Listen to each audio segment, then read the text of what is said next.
So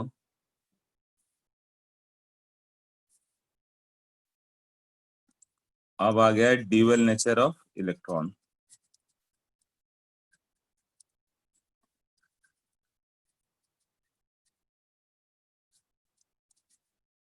particle and wave. Electron का dual nature बताया है, कौन सा होता है? Particle and wave. तो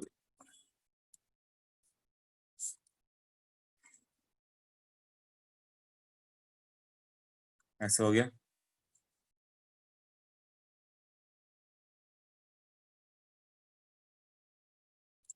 वो इस तरह से जा रहा है। अब इसमें क्या होगा? एम्पलीट्यूड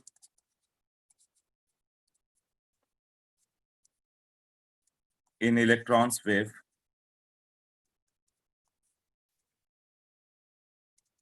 इक्वल टू साई, मतलब PSI साई कर कहेंगे। इलेक्ट्रॉन वेव का एम्पलीट्यूड साई बोलेंगे, and psi square gives the probability.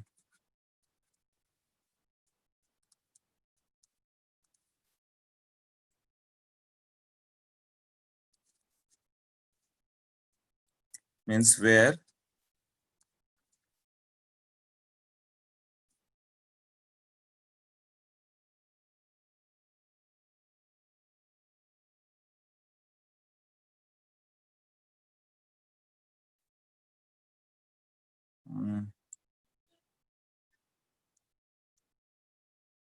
electron could be found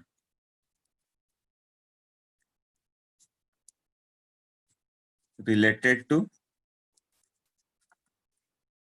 electron density। थोड़ा वेव नेचर है, वेव में एम्पलीट्यूड ए होता है, और इंटेंसिटी ऑफ वेव हम लोग सर्च करें तो intensity of wave is find to be intensity of wave is found to be A square, amplitude का स्क्वायर। तो ये पढ़ते हो वेव वेव थियरी में। कुछ चीजें वेव थियरी में फिजिक्स में डिटेल पढ़ोगे, अभी तो लर्न कर लेना। हाँ नित्या, डिब्रोगली बाद में करेंगे सब डाउट्स। ओके, ये इतना क्लियर हो गया ना? आज थियरी ओवर कर रहे हैं हम लोग, आज और कल में डाउट्स एक साथ। ये नहीं तो रह जाएगा, तो फिर अगले वीक थियरी करना पड़ेगा, फिर उसके बाद अगले वीक सॉल्व करके ला पाओगे। इस वीक में वी आर ट्राइंग की ओवर कर ले ये 2 सेशन में। वेव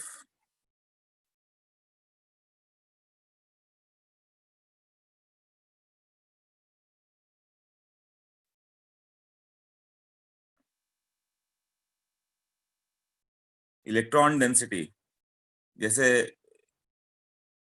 मास डेंसिटी होता है, कितना डेंस है मास, उसी तरह कितना इलेक्ट्रॉन क्लाउड कहाँ पर है, कितना डेंस क्लाउड है, कितना कम है। जैसे स्काई में क्लाउड होते हैं, कहीं डेंस होता है, कहीं रेरिफाइड होता है, उसी तरह होता है इलेक्ट्रॉन का भी। क्या होगा? कितना डेंस क्लाउड है। Wave mechanical model.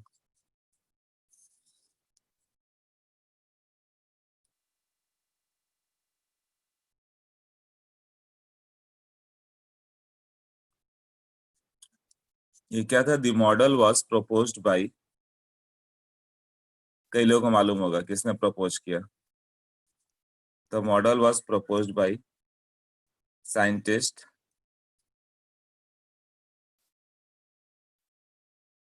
Schrodinger.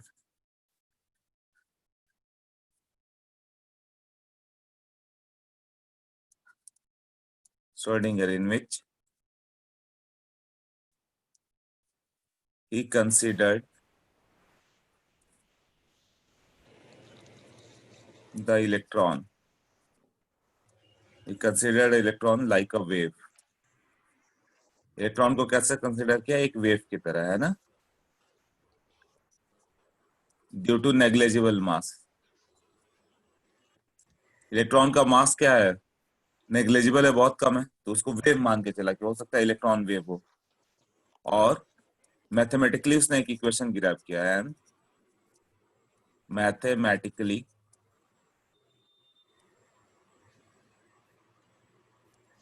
derived an equation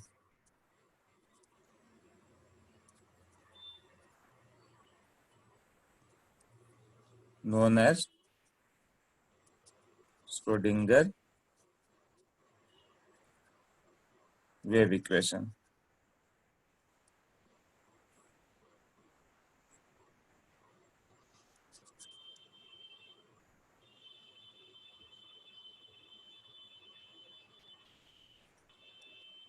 Constants of this equation are known.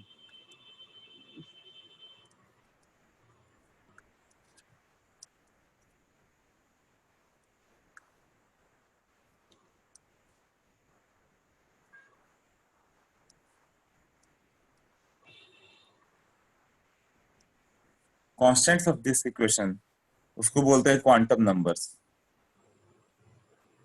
Equation उसने डिराइव किया वेव का, वो आगे मैं लिखता हूं, और उसके जो सॉल्यूशन आ गए उस सॉल्यूशन को समराइज करके क्वांटम नंबर दिया गया.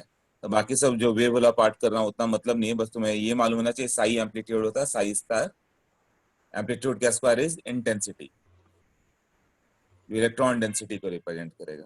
उसी तरह इसका सॉल्यूशन जो आएगा वो क्वांटम नंबर आएगा और उसी को पढ़ना हम लोग को, ये क्या है quantum number. Okay,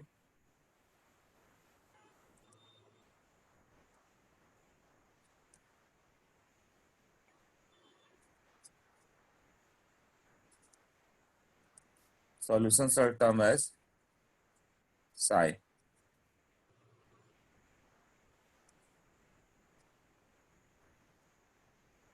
wave function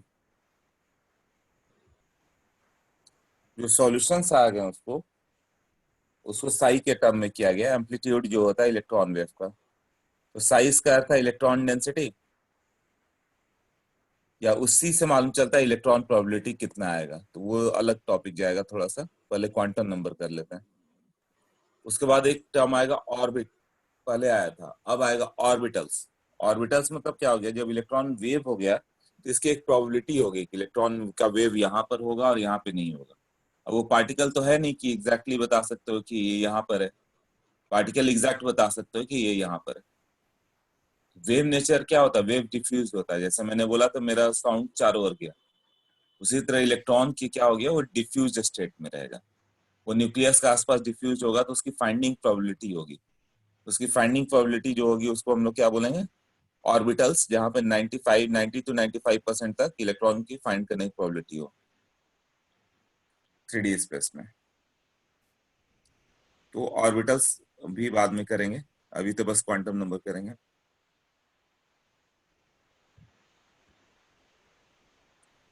okay, Schrodinger का वेव इक्वेशन क्या था,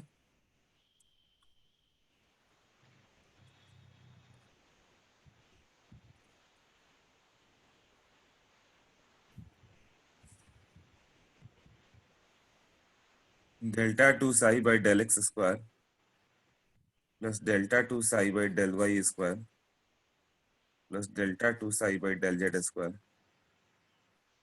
plus 8 pi square m by h square E minus U psi equal to 0. ये एक वेव इक्वेशन है जिसके बारे में एनसीईआरटी ने लिखा हुआ है कि ये लर्न करने की जरूरत नहीं है तुम्हें,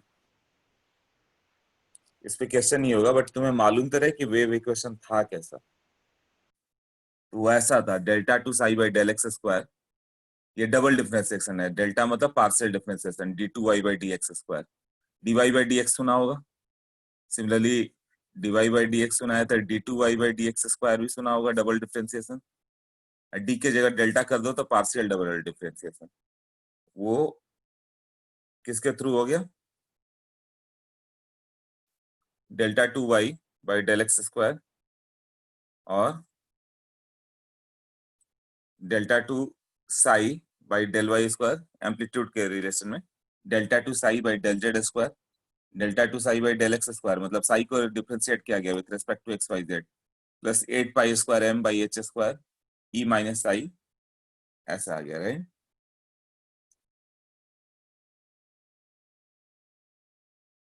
ओके, इक्वल टू 0। अब साई क्या हो गया हम लोग का? Wave function m, small m था,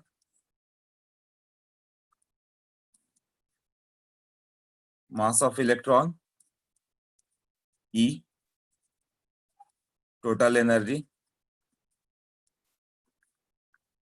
एसोसिएटेड विथ इलेक्ट्रॉन, इलेक्ट्रॉन की टोटल एनर्जी,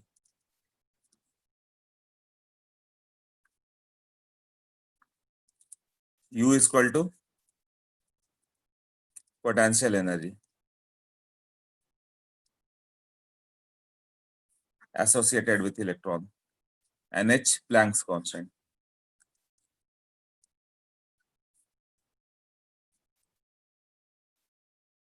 पोटेंशियल एनर्जी कितनी थी? -k(Z²/R), जो बोर थ्योरी में यूज किया था उसी को यूज किया गया। हाँ, अब इसके सॉल्यूशन को टर्म किया गया क्वांटम नंबर।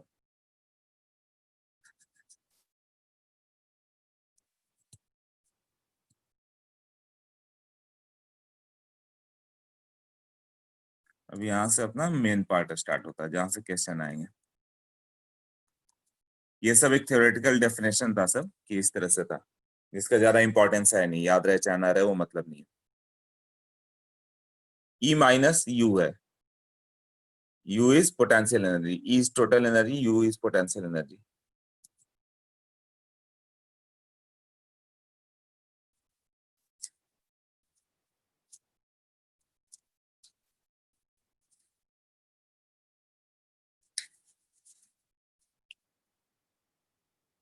ओके,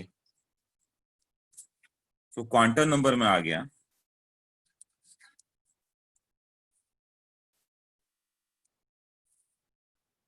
फर्स्ट हो जाएगा first quantum number n,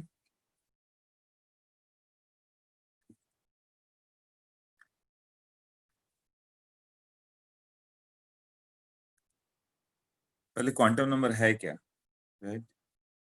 so what is defined as quantum number? Quantum number describes what? Position and energy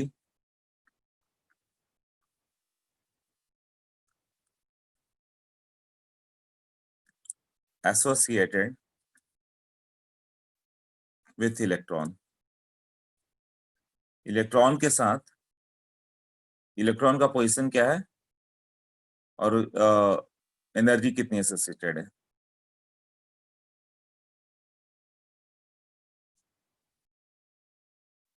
they are characterised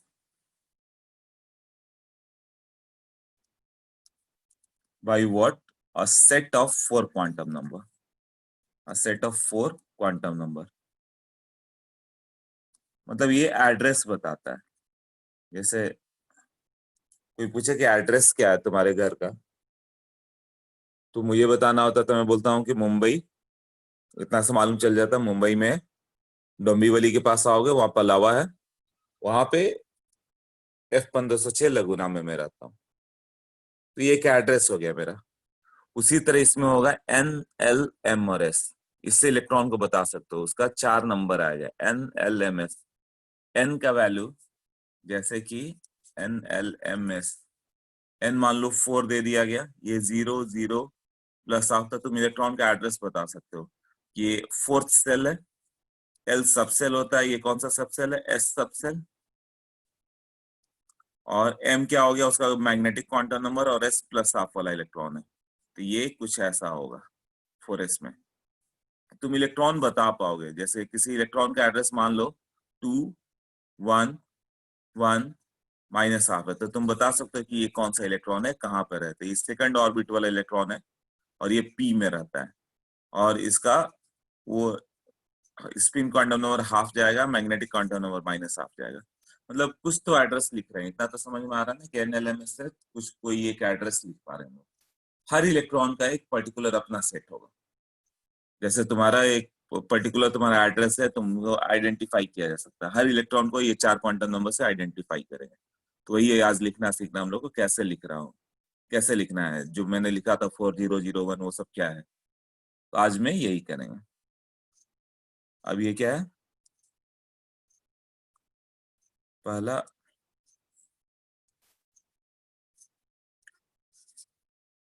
first quantum number,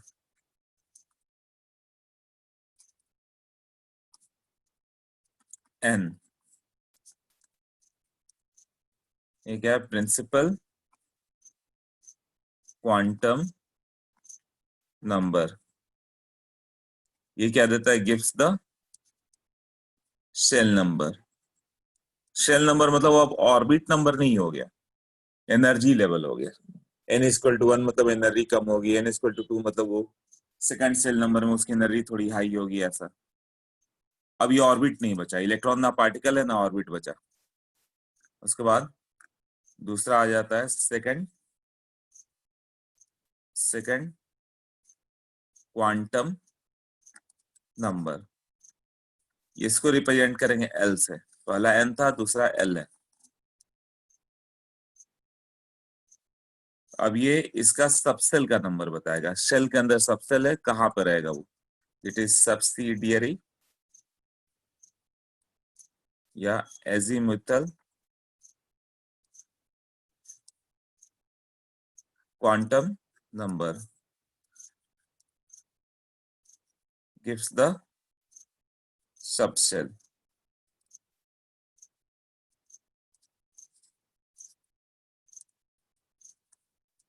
third quantum number m, n था, l था, m था। अब ये क्या represent करता है, magnetic quantum number, क्या देता है ये, x y z directions about orbitals. ये सब कुछ कुछ डेफिनेशन हो गया, first quantum number, second quantum number, third quantum number, और एक फोर्थ क्वांटम नंबर आएगा।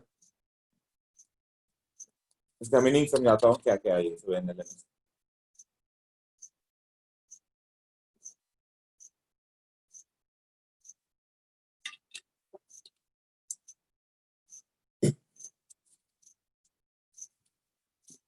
Okay, so first quantum number जब n था, मतलब प्रिंसिपल क्वांटम नंबर n है, और उसके अंदर जैसे प्रिंसिपल क्वांटम नंबर 4 ले लो, n का वैल्यू 4 ले लो, तो उसके अंदर 4 सबसेल होंगे, n सेल नंबर हो गया। सेकंड क्वांटम नंबर 4 सबसेल हो जाएंगे, 4s 4p 4d 4f spdf, यही हुआ ना।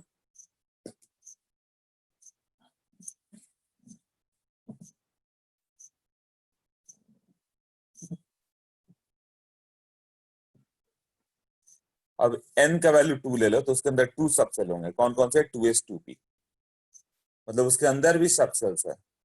2s की एनर्जी लेवल अलग होगी, 2p की एनर्जी लेवल अलग होगी। 2s से इलेक्ट्रॉन 1s में जंप करे, फर्स्ट ऑर्बिट में जंप करे तो अलग एनर्जी आएगी, 2p से जंप करे तो अलग एनर्जी आएगी। मतलब उसके अंदर सबसेल्स जरूरत है, नहीं तो क्लोजली बाउंड वेवलेंथ नहीं मिलते।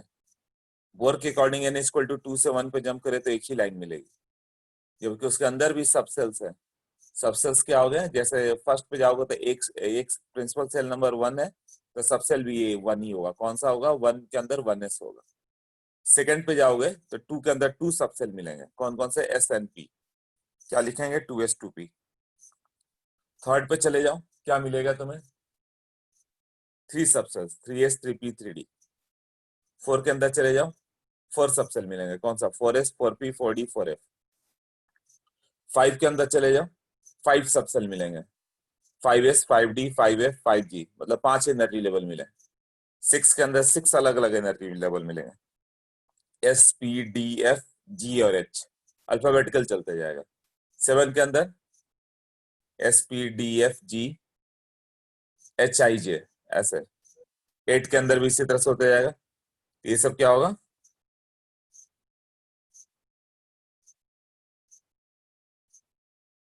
ज्यादा ही क्वेश्चन अभी यही समझो, बोर्ड से आते हैं क्या है उससे मतलब नहीं, जो टॉपिक चल रहा है वो समझो। प्रिंसिपल क्वांटम नंबर, हाँ कौन सा बोला था, सेकंड क्वांटम नंबर। ठीक है, एल का वैल्यू कैसा आ गया, सेवेंथ में जाओगे तो सेवन सबसे लो होगा, एसपीडीएफ जीएचआईजे, ऐसे जीएचआईजे के एलएमएनओ पीक्यू इस तरह से चलते जाएगा। थर्ड क्वांटम नंबर क्या हो गया कि सबसेल के अंदर भी वो डायरेक्शन देगा कि ऑर्बिटल्स के डायरेक्शन कितने हो सकते हैं। तो एस स्पेरिकल होता है, मतलब उसका शेप स्पेरिकल होता है, तो उसका एक ही डायरेक्शन है, स्फीयर का एक ही डायरेक्शन होता है। बट एक मार्कर ले लो, एक पेन ले लो, पेन का तीन डायरेक्शन आएगा, कौन कौन सा, एक्स वाई एंड जेड। वो पेन एक्स डायरेक्शन में भी हो सकता है, वाई डायरेक्शन में भी हो सकता है, और जेड डायरेक्शन में भी हो सकता है।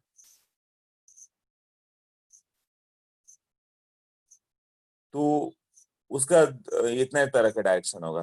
तो जब हम लोग पी का देखते हैं तो पी के तीन डायरेक्शन आते हैं, तो मालूम चलता है कि कुछ लीनियर शेप का होगा, डम्बल शेप का।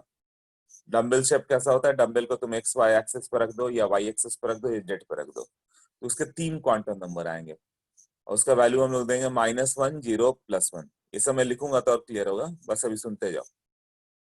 और जब डी में जाओगे तो डी के 5 डायरेक्शन आते हैं, तो डबल डम्बल शेप होता है। तो 5 कौन सा होता है, d x y, d y z, d x z, d x square, y square, d z square. उसी तरह एफ ऑर्बिटल, एफ में 7 ओरिएंटेशन आते हैं, 7 डायरेक्शन आते हैं जिसमें ओरिएंट करते हैं। तो थर्ड क्वांटम नंबर क्या बताता है, magnetic quantum number gives x y z direction about the orbitals. Okay, अब स्पिन क्वांटम नंबर क्या करेगा, does n represents the Bohr orbit like Bohr model, नहीं, n represents the principal energy level, first energy level, second energy level. Orbit तो रहा ही नहीं, ना electron particle रहा, ना ऑर्बिट बचा,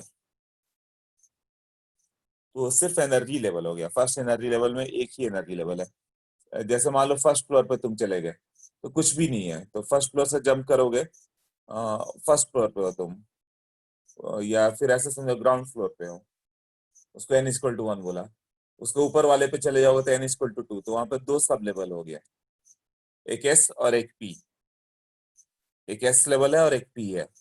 तो एल का वैल्यू क्या क्या हो गया, एस और पी का, मतलब समझो कि उस फ्लोर पे जाओगे तो एक खुद फ्लोर हो गया, और वहां पे मान लो एक बेड रखा हुआ है, तो तुम बेड के ऊपर से जंप करो और एक बार फ्लोर से जंप करो। मान लो कि सेकंड फ्लोर से फर्स्ट फ्लोर पर जंप करना है, तो दो वे, सेकंड फ्लोर से फर्स्ट फ्लोर पर जंप करो, और सेकंड फ्लोर के ऊपर एक बेड रखा हुआ है, बेड से तुम जंप करो, तो दो अलग अलग लेवल मिल रहे हैं ना। कहने वाले बोलेंगे कि तुमने सेकंड से जंप किया, बट इनसाइड जाया जाए तो वहां पे दो अलग अलग लेवल है, दोनों में एमजीएच का चेंज अलग अलग आएगा।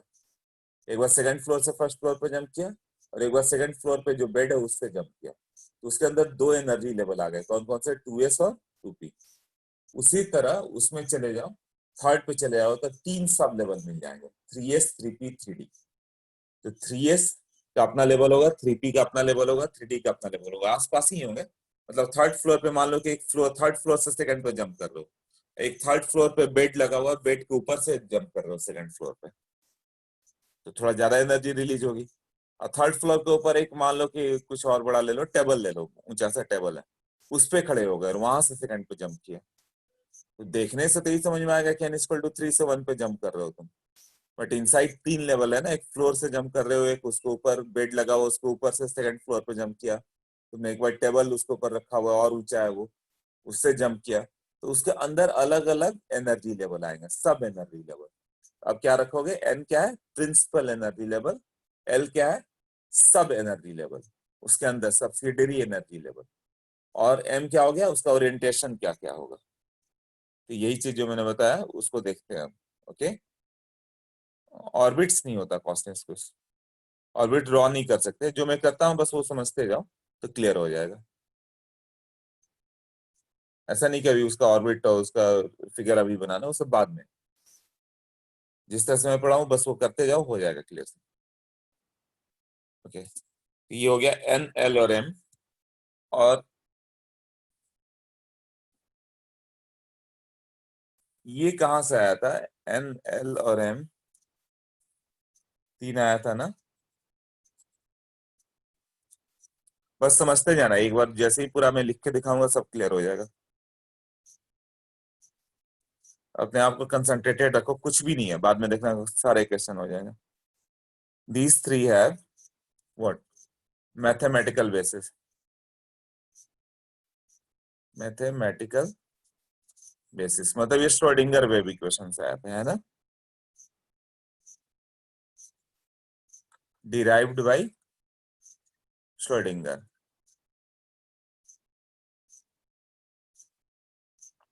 श्रोडिंगर को सॉल्व करके एनएलएम आया। ये पूछता है कि श्रोडिंगर को सॉल्व करके कितने क्वांटम नंबर आए, ये ऑब्जेक्टिव आता है।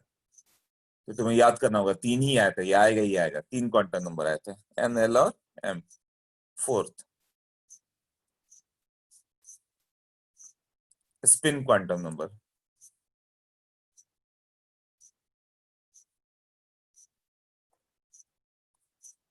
एस या एम एस, ऐसा लिख सकते हो। Not Schrodinger wave equation constant, मतलब स्पिन क्वांटम नंबर श्रोडिंगर से नहीं आया था, ठीक है, वही उसको बाद में इंट्रोड्यूस किया गया, was defined to explain Stark effect. Stark effect क्या था? Splitting of spectral line, splitting of spectral line in two parts, दो अलग अलग वेवलेंथ में ब्रेक होता था। स्टार्क इफेक्ट था यदि इलेक्ट्रॉन को प्लेस कर दो इलेक्ट्रिक फील्ड में तो दो वेवलेंथ मिलते थे। तो ये बाद में इंट्रोड्यूस हो गया था, इसका दो ही वैल्यू आ गया एस और एस का दो ही वैल्यू आएगा, plus half minus half. But N, L और एम वो श्रोडिंगर ने दिया था, ये तीन श्रोडिंगर ने दिया था, ये तीनों आपस में इंटर रिलेटेड हो। अब स्टार्ट करते हैं कि सब है क्या, एन क्या है, एल क्या है, जो मैं लिख रहा हूँ क्या मतलब है। तो पहला स्टार्ट करते हैं प्रिंसिपल क्वांटम नंबर एन। अब डिटेल में जाते हैं, जो बताया वो क्या था, प्रिंसिपल क्वांटम नंबर है ना, एन। ये क्या करता है, दिस क्वांटम नंबर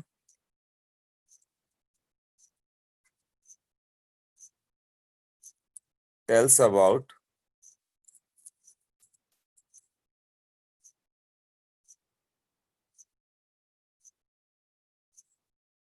लिखते हैं, this principle number tells about second quantum number, नहीं समझा, अभी समझाना है second quantum number first quantum number, अभी तो जस्ट इंट्रोड्यूस दिया, अब हम लोग स्टार्ट कर रहे हैं, जस्ट इंट्रोडक्शन था वो, मैं अभी कर रहे हैं कि एन क्या है, एल क्या है, एम क्या है, एस क्या। This quantum number tells about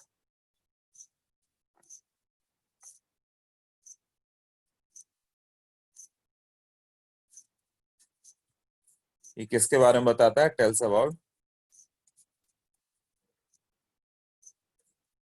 filling of electron in shells या एनर्जी। ये मेन अब एनर्जी लेवल हो गया है ना, एनर्जी लेवल पूछ रहा था नहीं कि एन क्या है, it represents the shell level मतलब energy level, and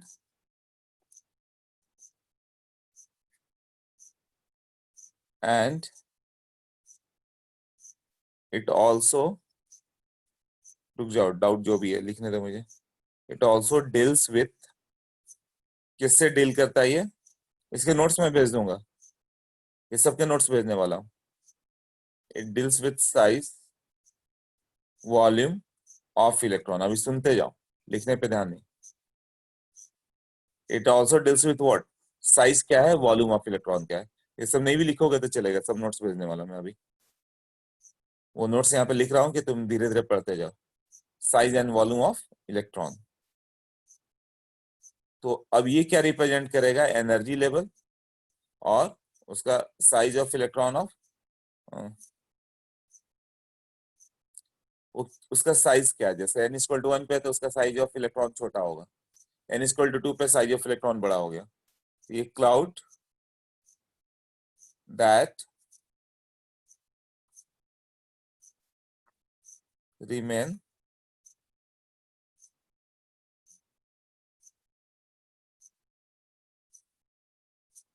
probability level. अब इलेक्ट्रॉन एक वेव है तो इसकी प्रोबेबिलिटी है फाइंडिंग, है ना, probability region outside nucleus in 3D space.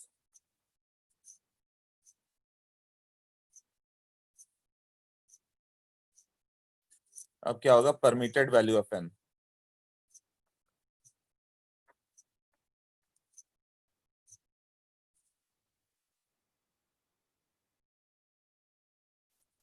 n can have, अब क्या क्या हो सकता है? n can have any integer, है ना? n can have any positive integral value. Integral value क्या होगा? वो सिर्फ जीरो नहीं होगा, मतलब फर्स्ट ऑर्बिट की जगह फर्स्ट एनर्जी लेवल बन गया. अब ये हो गया शेल नंबर. n का वैल्यू क्या क्या हो सकता है? तो पूछता है n का वैल्यू क्या हो सकता है. फ्रैक्शन तो नहीं हो सकता है ना, तो जितने इंटीजर होंगे वो आंसर होंगे. 1 2 3 4 5 ऐसे 6 7 अप टू इंफिनिटी तक. जैसे ऑर्बिट नंबर इंफिनिटी तक था, एनर्जी लेवल भी इंफिनिटी तक होगा. शेल नंबर ऐसा होगा. उसका नोटेशन कैसे लिखते हैं हम लोग? KLMNO, इस तरह से चलते जाएगा.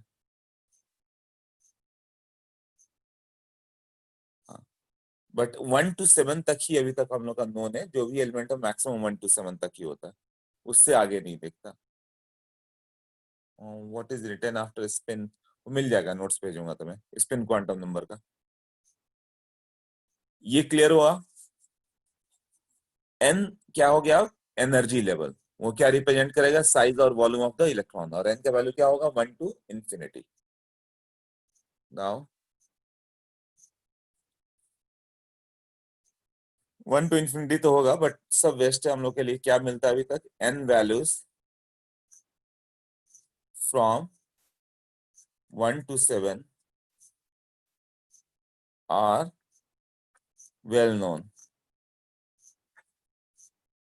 1 to 7 are well known for element in the periodic table.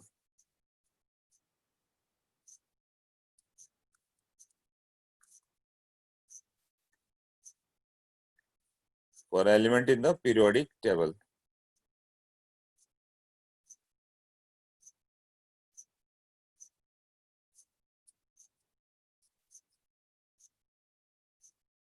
Cloud detriment probability वो सब बताना पड़ेगा. एक इलेक्ट्रॉन की फाइंडिंग प्रोबेबिलिटी आएगी, है ना, कि इलेक्ट्रॉन कहाँ तक मिलेगा. जैसे इलेक्ट्रॉन इंफिनिटी तक हो सकता है. जैसे ये 1s लिखूं मैं, तो 1s का क्लाउड ऐसे जाएगा, है ना. तो ये इतने रीजन तक में 90 to 95% मिल जाएगा. वैसे तो इंफिनिटी तक रहता है 1s. पूरा ये क्लाउड इंफिनिटी तक हो सकता है, बट कभी एटम पूरा इंफिनाइट तक कैसे हो सकता है? एक सर्टेन रीजन के अंदर ही पूरा हो जाता है. जैसे तुम्हें बोला जाए तो तुम्हारी फाइंडिंग प्रोबेबिलिटी पूरे वर्ल्ड में है. तुम तो कहीं भी हो सकता है कि अभी यूएस चले गए हो सकता है मून पे चले गए हो सकता है किसी और प्लेनेट पे. हर जगह एग्जिस्ट करने की टेंडेंसी है, बट नेग्लेजिबल होगी. तुम्हारी फाइंडिंग प्रोबेबिलिटी कहाँ पे ज्यादा होगी? इन योर ओन होम सबसे ज्यादा प्रोबेबिलिटी है कि हाँ 90 to 95% चांस है कि तुम अपने घर में बैठे हुए. ऐसे में क्या जानू, हो सकता है 1% चांस ये है कि अभी यूएस चले गए, यूएस पे पढ़ रहे हो, या जर्मनी गए हो, कोई फ्रेंड है या रिलेटिव वहां से बैठ के पढ़ रहे हो. Your finding probability is in the entire world, but maximum probability कहाँ है? It's in its your home. इसी तरह 1s जो हो गया, तो 1s की फाइंडिंग प्रोबेबिलिटी क्या होगी? एक सर्टेन एरिया के अंदर ही 90 to 95% चांस है कि मिल जाएगा. उसको बोलते हैं हम लोग कि इधर है. मतलब कोई पूछे कि अच्छा तुम कहाँ रहते हो, तो कोई एग्जैक्ट नहीं बता सकता कि तुम कहाँ हो. तो सब बोलेंगे कि 90 to 95% चांस है कि तुम मुंबई में हो. तो एक प्रोबेबिलिटी हो गई. अब ये चाहे उसी तरह इलेक्ट्रॉन की एक फाइंडिंग प्रोबेबिलिटी होगी कि इस एरिया में चांस है कि इलेक्ट्रॉन ज्यादा से ज्यादा होगा. 90 to 95% इस एरिया में. तो n का वैल्यू 1 to n तक है. तो अभी जो जो मैं लिखते जाऊं वो बस समझते जाओ, ज्यादा कुछ आने वाला है नहीं.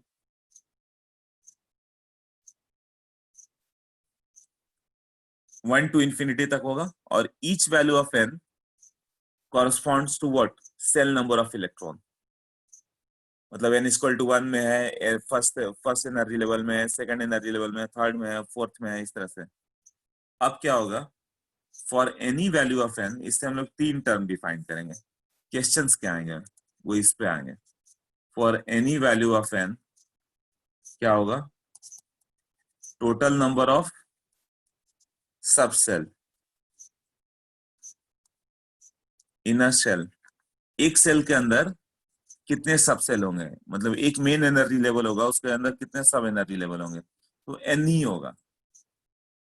अभी बताया था ना कि सेकंड लेवल पे जाओगे तो सेकंड दो सब सेल होंगे, एस और पी। थर्ड एनर्जी लेवल पे चले जाओगे तो तीन मिलेंगे, है ना। थर्ड सेल नंबर है, सेल नंबर 3 है, तो सबसे तीन होंगे, एसपीडी। 4 पे जाओगे तो एसपीडीएफ, 5 पे जाओगे तो एसपीडीएफ जी। तो ये होगा टोटल नंबर ऑफ सबसेल, कितना होगा, जितना सेल नंबर उतना सबसेल नंबर। उसी तरह for any value of N, दूसरा क्या होगा, टोटल नंबर ऑफ ऑर्बिटल्स कितना होगा, ऑर्बिटल्स यहाँ इलेक्ट्रॉन फाइंडिंग प्रोबेबिलिटी मैक्सिमम है, टोटल नंबर ऑफ ऑर्बिटल्स आएंगे एन स्क्वायर। जैसे सेकंड पे चले जाओ, एन इक्वल टू 1 पे चले जाओ, फर्स्ट पे चले जाओ तो एक ही हो गया ऑर्बिटल, 1s में एक ऑर्बिटल होगा। सेकंड में चले जाओ तो 1s में एक ऑर्बिटल ऐसे होगा। सेकंड पे जाओ तो एन का वैल्यू 2 हो गया, तो कौन कौन सा होगा, 2s और 2p। तो 2s में एक ऑर्बिटल होता है, 2p में तीन ऑर्बिटल होते हैं, जिसके अंदर इलेक्ट्रॉन रहेंगे, सब में दो दो इलेक्ट्रॉन रख सकते हैं।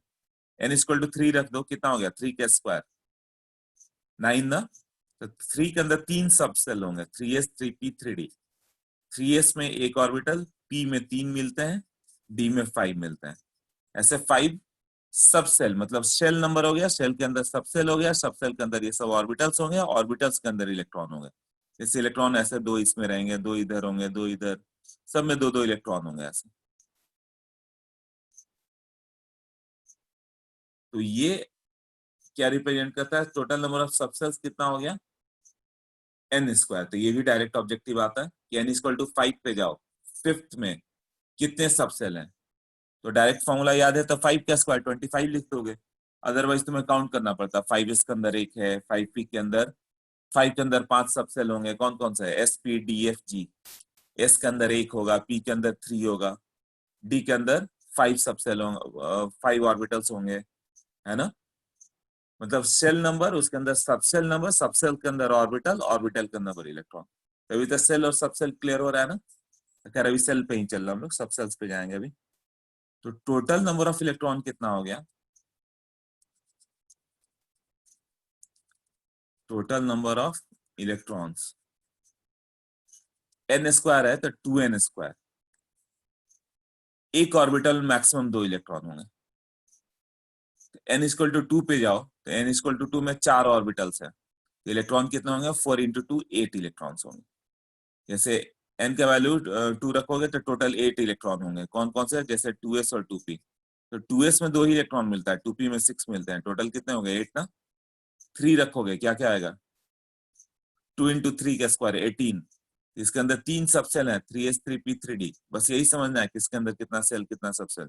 ये 2 होगा, ये 6 होगा, ये 10, टोटल कितना हो गया 18। तो अब ये 2 कैसा आया, 6 कैसा आया, 10 कैसा आ गया, अभी करते हैं आगे में। अभी तो सिर्फ फॉर्मूला क्लियर हुआ ना कि 2n स्क्वायर को एक फॉर्मूला है जिससे इलेक्ट्रॉन्स आता है।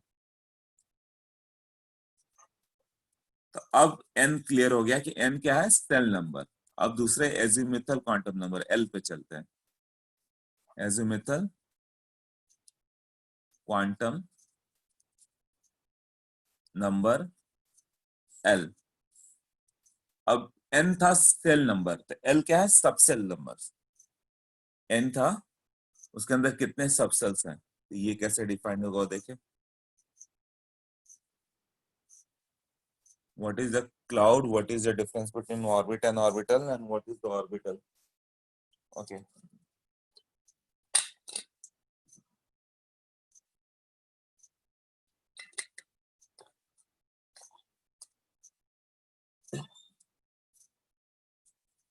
अब इलेक्ट्रॉन जब वेव हो गया था, क्लाउड के फॉर्म में मिलेगा, इलेक्ट्रॉन क्लाउड ही होगा।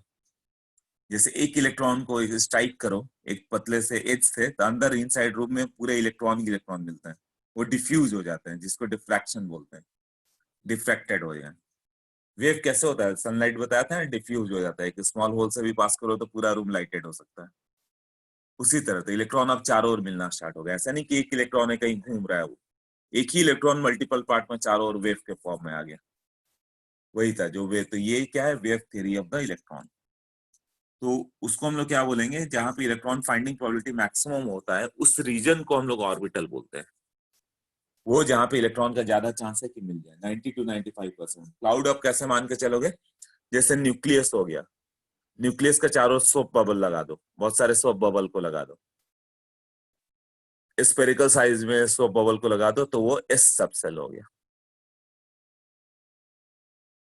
क्लियर हुआ? तो न्यूक्लियस उसके अराउंड स्पेरिकल कर दिया गया, एस आ जाता।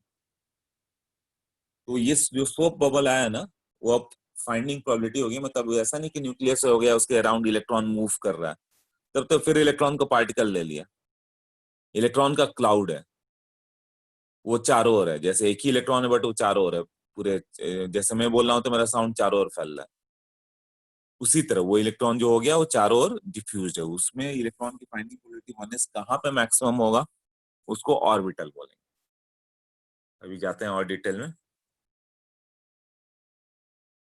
तो एन हो गया प्रिंसिपल क्वांटम नंबर के बाद, अब एजिमुथल क्वांटम नंबर एल। अब ये क्या रिप्रेजेंट करेगा,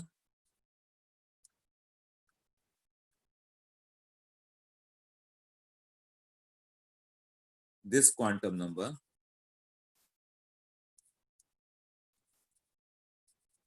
टेल्स अबाउट, क्या क्या बोलता है ये, फिलिंग ऑफ इलेक्ट्रॉन। इलेक्ट्रॉन को फिल करना है, कहाँ कहाँ पे फिल करना है, in a subshell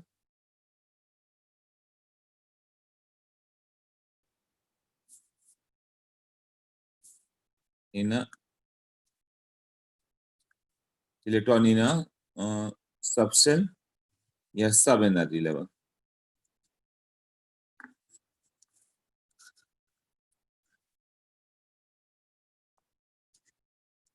And it also deals with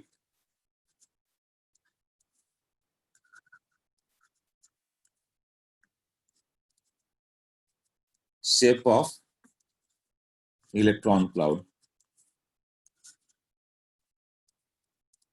in a 3D space।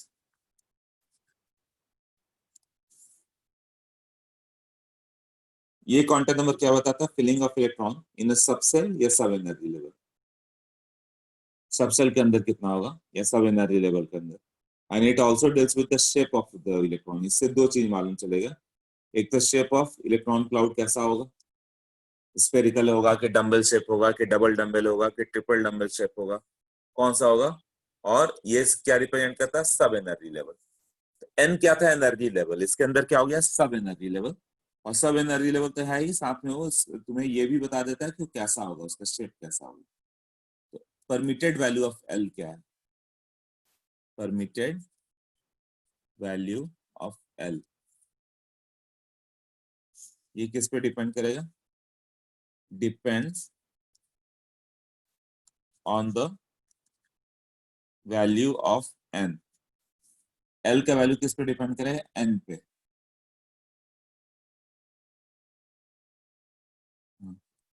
तो अब क्या हो गया, for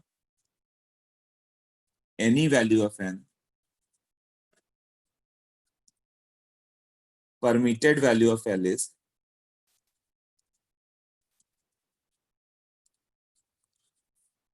zero to n minus one. Zero से n माइनस वन तक ही L का वैल्यू हो सकता है, और जीरो टू n माइनस हो गया तो ये वैल्यू एक जीरो हो गया और एक n माइनस वन तक। Total number of sub shells, मतलब सब एनर्जी लेवल कितना होगा, total number of sub shells in a shell, ये होगा n। तो L का वैल्यू हो गया zero to n minus n, और टोटल वैल्यू n होगा। Every value of L represent a particular shell. हर एक वैल्यू ऑफ L होगा, एवरी वैल्यू ऑफ एल, उसका कुछ ना कुछ तो मीनिंग होगा ही। Every value of L represents a particular subshell.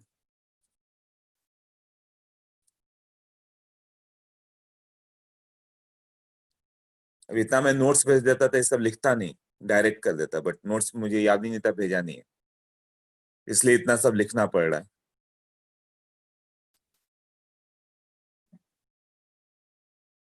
Every value of L represents a particular subshell. L का हर एक वैल्यू का एक पर्टिकुलर सबसेल को रिप्रेजेंट करेगा। इसका क्या मीनिंग है देखिए।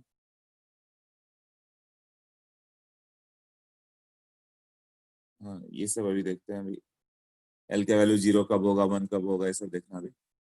तो परमिटेड वैल्यू ऑफ एल,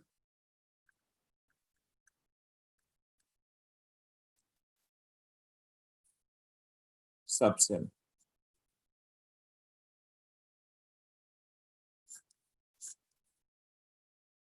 0, 1, 2, 3, 4, 5, 6, 7 ऐसे होगा। तो ये 0 जो हो गया वो एस सबसेल को रिप्रेजेंट करेगा। S subshell. 1 रिप्रेजेंट करेगा पी, पी सबसेल। 2 डी को, 3 एफ को, 4 जी, 5 एच, 6 आई, ये जे एस है। ये सब सबसेल्स हैं सब, है ना। S subshell, P subshell, D subshell, F subshell. SPDF का एक ओरिजिन था, वो एस मतलब आया था शार्प। वो कुछ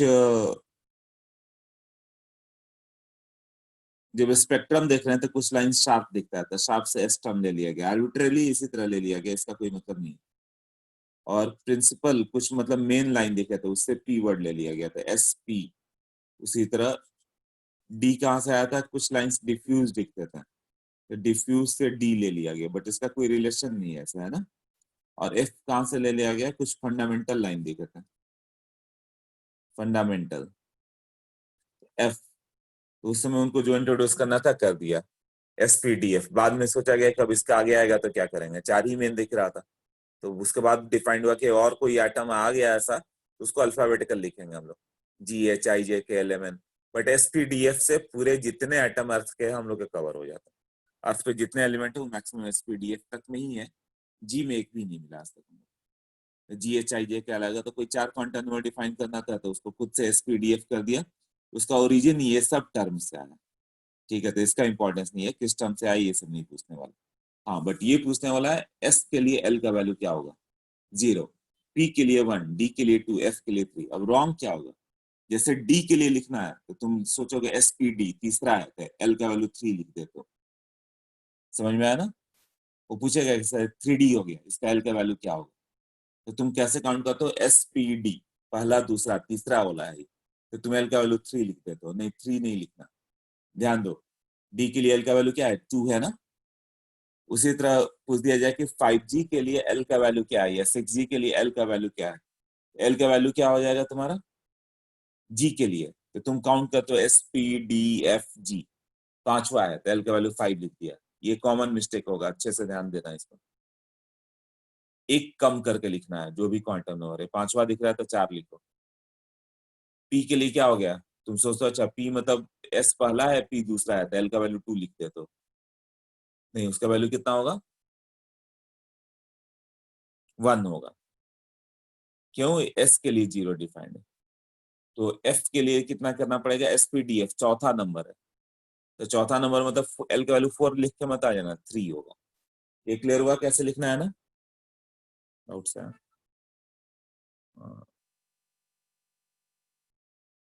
हाँ, SPDF के अंदर पीरियोडिक टेबल वगैरह आएगा। अब एल का वैल्यू 0 to n-1, अब इसका क्या मीनिंग था वो देखें। पहले तो इतना क्लियर हो गया ना कि एल का वैल्यू 0 होगा तो कितना होगा, बहुत इंपॉर्टेंट है सब याद करना, राइट। ओके,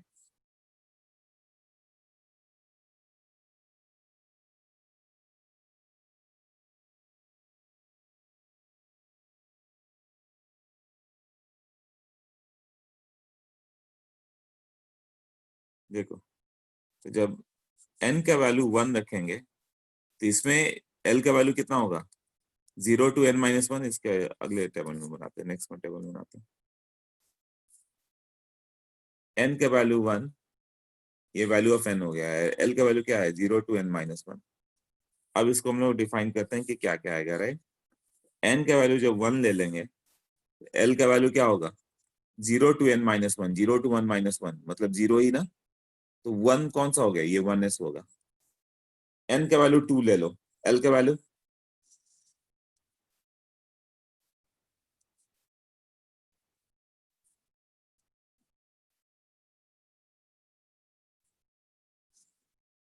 क्या होगा, एल का वैल्यू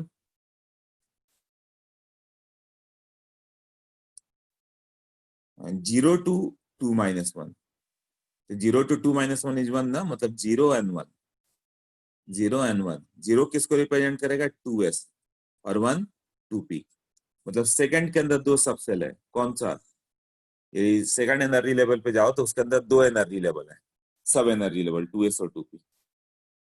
3 के लिए एल का वैल्यू 0 1 2, ऑल इंटीजर लेना है, 0 to 3 - 1, 3 - 1 मतलब 2, 0 to 2, ये कौन कौन सा हो गया, 3s 3p 3d, यही होगा ना। एन का वैल्यू 4 ले लो, क्या क्या होगा, एल का value 4s 4p 4d 4f।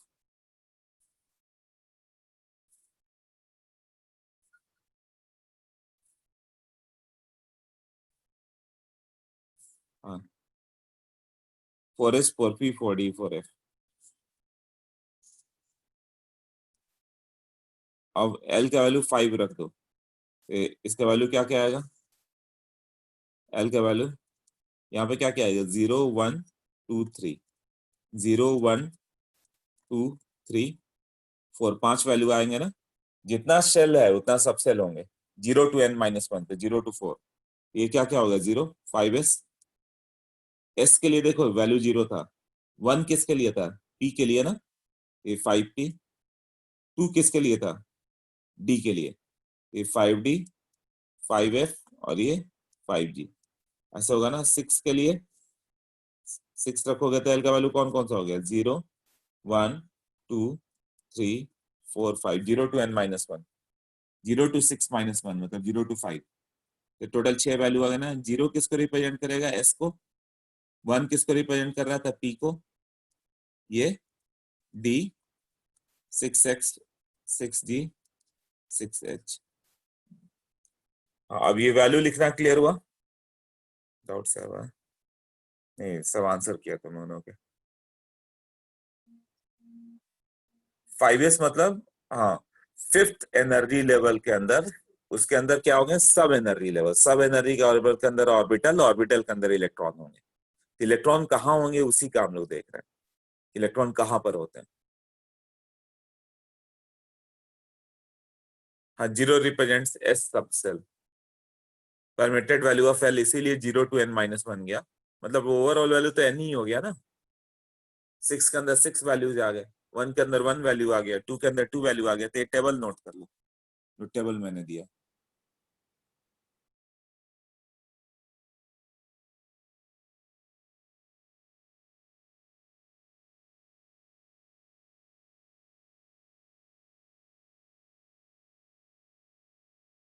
ये सब एनर्जी लेवल है।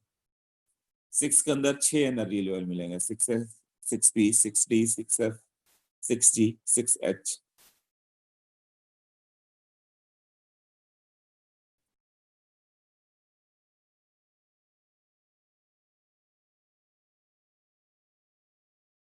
हाँ, सबसेल या सब एनर्जी लेवल एक ही है, ये सबसेल्स होंगे। अब टोटल नंबर ऑफ सबसेल के अंदर ऑर्बिटल होंगे, टोटल नंबर ऑफ ऑर्बिटल्स कितने होंगे, अभी तक क्लियर हुआ ना। पहले शेल था, शेल के अंदर सबसेल आ गया, सबसेल के अंदर ऑर्बिटल्स होंगे जिसमें इलेक्ट्रॉन रहता है। Total number of orbitals is given by 12+1, orbital का वैल्यू 12+1 होगा, तो टोटल नंबर ऑफ इलेक्ट्रॉन्स कितने होंगे,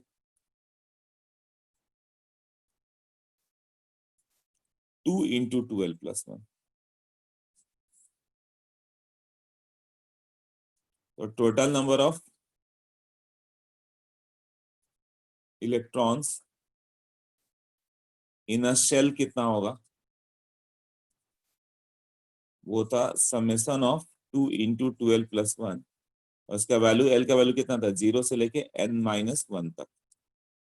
अब ये मीनिंग क्या है, इसको समझाना पड़ेगा। ये 3 फॉर्मूला हो गए, इसको भी नोट कर लो। तो ये पूरा पेज नोट कर लो या स्क्रीनशॉट ले लो।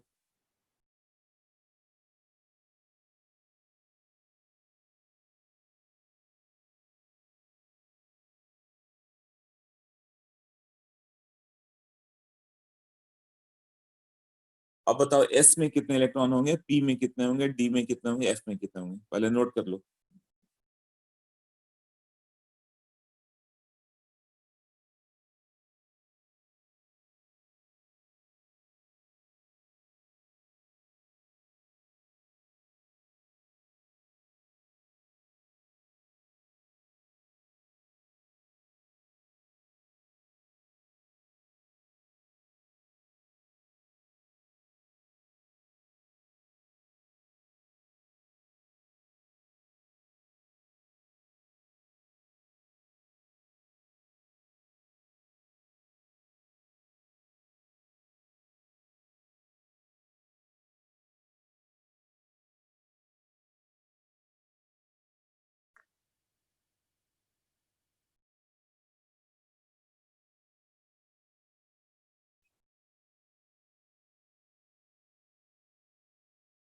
हाँ नोटेड ना। ओके, अब बताओ एस सबसे ले लेंगे तो कितने इलेक्ट्रॉन होंगे, टोटल नंबर ऑफ ऑर्बिटल कितना हो गया, एस के लिए एल का वैल्यू पुट करो। एस के लिए एल का वैल्यू क्या था, 0। तो total number of orbital 2 into 0+1, मतलब एक ही आया ना। हाँ तो इलेक्ट्रॉन कितने होंगे, twice of that, 2 into 2l+1, L का वैल्यू 0 पुट करो, मतलब 2 इलेक्ट्रॉन था, एस के अंदर 2, हाँ ठीक है, पी के अंदर 6, डी के अंदर 10, एफ के अंदर 14, राइट। जी के पास, एच के पास,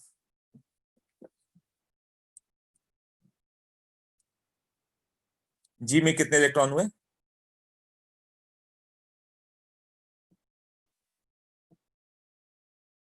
जी में 22 हो गया, राइट। 22 नहीं हुए, 18 हुए। ओके, अब देखो, तो अभी मैं जो बता रहा था कि एल का वैल्यू पुट करके तुम्हें बताना है कितने इलेक्ट्रॉन्स है। ये 12+1, एस के लिए एल का वैल्यू 0 हो गया यहाँ पे, तो 2 इंटू 0+1 मतलब 1, एस में एक ही ऑर्बिटल होगा।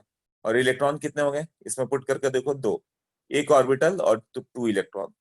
तो total number of electrons in a subshell क्या होगा, ये 2 इंटू 12+1, ये सब मालूम होगा, इसको सिग्मा बोलते हैं, मतलब समेसन है। एल का वैल्यू 0 टू n-1, मतलब एल का वैल्यू क्या पुट करोगे, 0, और एन का वैल्यू 1 पुट किया फर्स्ट सबसेल, 1 - 1 इज 0, तो 0 से 0, बस 0 ही पुट करना था, मतलब 2 इलेक्ट्रॉन होंगे। इस समय लिख के दिखाता हूँ, एल के वैल्यू 1 पे जाओ, मतलब किसकी बात हो रही है, एल का वैल्यू 1, पी की। तो 2 इंटू 1+1 कितना हो गया, 3 ना। तो पी के अंदर 3 ऑर्बिटल्स होंगे, उसका नेम होगा p x p y p z, p x p y p z. और टोटल इलेक्ट्रॉन कितना होगा, 2 इंटू दैट 3, मतलब 6 इलेक्ट्रॉन हो गए, तो पी में 6 हो गए। डी में एल का वैल्यू पुट करो, 2, एल का वैल्यू 2 पुट करोगे तो कितना होगा,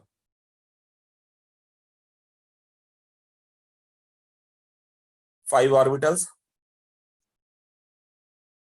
इलेक्ट्रॉन कितने हो गए, 5 इंटू 2, 10 इलेक्ट्रॉन्स ना।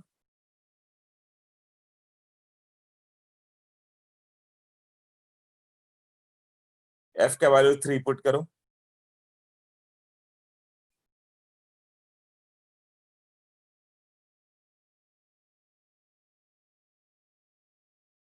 एफ के लिए, डी के लिए 2, एफ के लिए 3, हाँ। 3 रखोगे तो 2 इंटू 3+1 मतलब 7 ऑर्बिटल्स, 14 इलेक्ट्रॉन्स, और उसका डबल, हाँ 28, 14 इलेक्ट्रॉन्स, 28 नहीं, एफ के लिए। ओके, नेक्स्ट, तो इसी को लिख लेते हैं हम लोग, जो अभी पूछा तुम लोग से।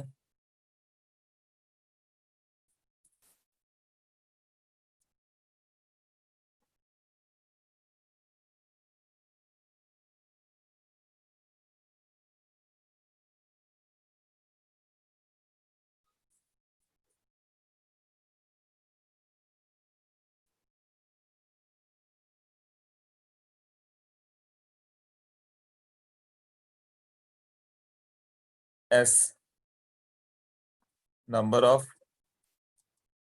ऑर्बिटल्स कितना था 2l+1 और इसका वैल्यू हो गया 1। तो नंबर ऑफ इलेक्ट्रॉन कितना हो गया 2 × 2l+1 तो ये आ जाएगा 2। p के लिए कितना आ गया नंबर ऑफ ऑर्बिटल्स p के लिए l का वैल्यू इज व्हाट 1 इसके लिए l का वैल्यू 0 था तो 1 पुट कर दिया था 2l+1 3 तो नंबर ऑफ इलेक्ट्रॉन उसका डबल 2 × 3 6 d के लिए जाओगे तो l का वैल्यू कितना था 2 ये वैल्यू हो गया 2 × 2+1 5 ये 10 f के लिए l का वैल्यू 3 ये कितना होगा 7 ये कितना आ जाएगा 14 ऐसे ही होगा ना। g के लिए l का वैल्यू 4 तो नंबर ऑफ ऑर्बिटल 9 इलेक्ट्रॉन्स 18। अब n=3 पे जाओ तो नंबर ऑफ इलेक्ट्रॉन कितना आया था 2n² 18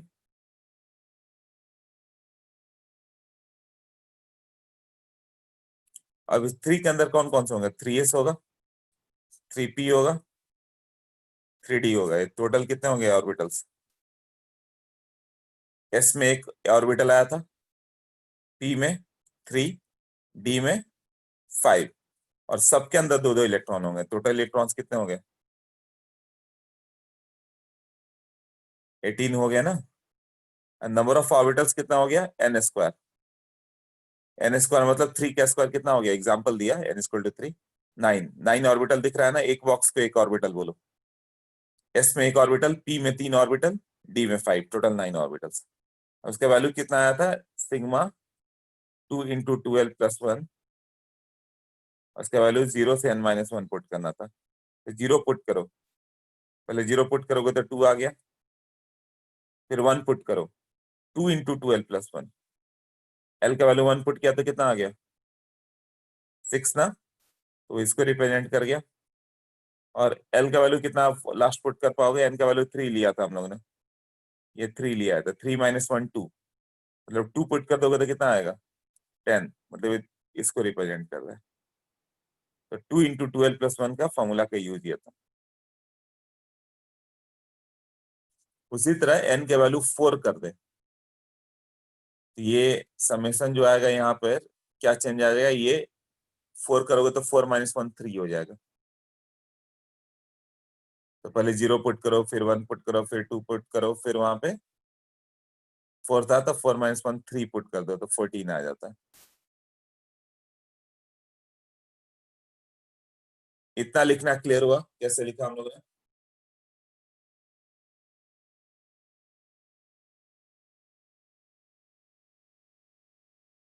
स्कूल में तुम्हें 2 8 18 हाँ बस उतना ही तक पढ़ाया था यहाँ पे हम लोग थोड़ा और आगे जाएंगे 11th 12th में और मेन जो तुम्हें पढ़ना होगा एमएससी लेवल पे वो एटॉमिक स्ट्रक्चर पर लोग रिसर्च करते हैं अभी तो बढ़ते जाएगा वो लेवल बढ़ते चला जाता है।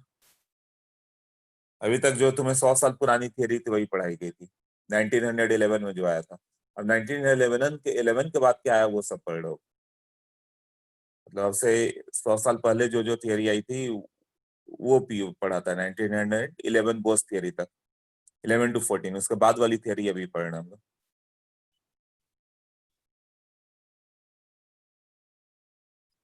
इसमें कंफ्यूजन है ये फॉर्मूला सोचो बस फॉर्मूला तुम्हें आना चाहिए नित्या फॉर्मूला लिखने में कंफ्यूजन आ रहा है सब पूछो डायरेक्ट यही सब क्वेश्चन होंगे पी में कितने इलेक्ट्रॉन होते हैं डी में कितने होते हैं में सब न्यूमेरिकल बेस्ड क्वेश्चन। हाँ तब ठीक है केवल फॉर्मूला आने वाला है बाकी सबके लिए तुम्हें एमएससी का पढ़ना पड़ेगा वो सब मत जाओ थियरी जो हम लोग का आईटी का सिलेबस बस उतना पढ़ो तो फॉर्मूला से काम चल जाएगा तुम्हारा। थर्ड फॉर्मूला 2 × 2l+1 ना ओके नेक्स्ट पे करते हैं।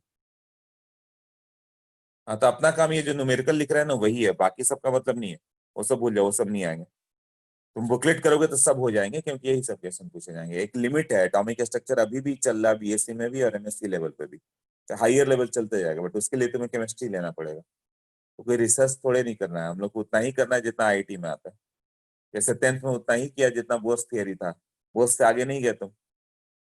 वहां पे एसपीडीएफ वगैरह पूरा आगे पढ़ के भी क्या कर लोगे, वो वहां तो आने वाला है नहीं। उसी तरह यहाँ पे और आगे का पढ़ के क्या मतलब है, यहाँ सिर्फ फॉर्मूला से मतलब है, बाकी सबका कोई मतलब नहीं था। Number of electrons in a shell,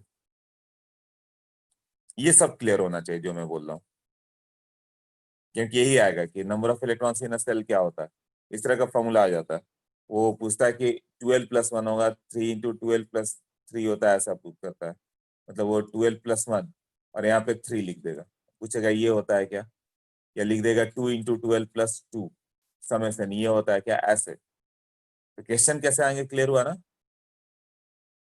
तुम्हें फॉर्मूला क्लियर होना चाहिए, और कोई का मतलब नहीं है।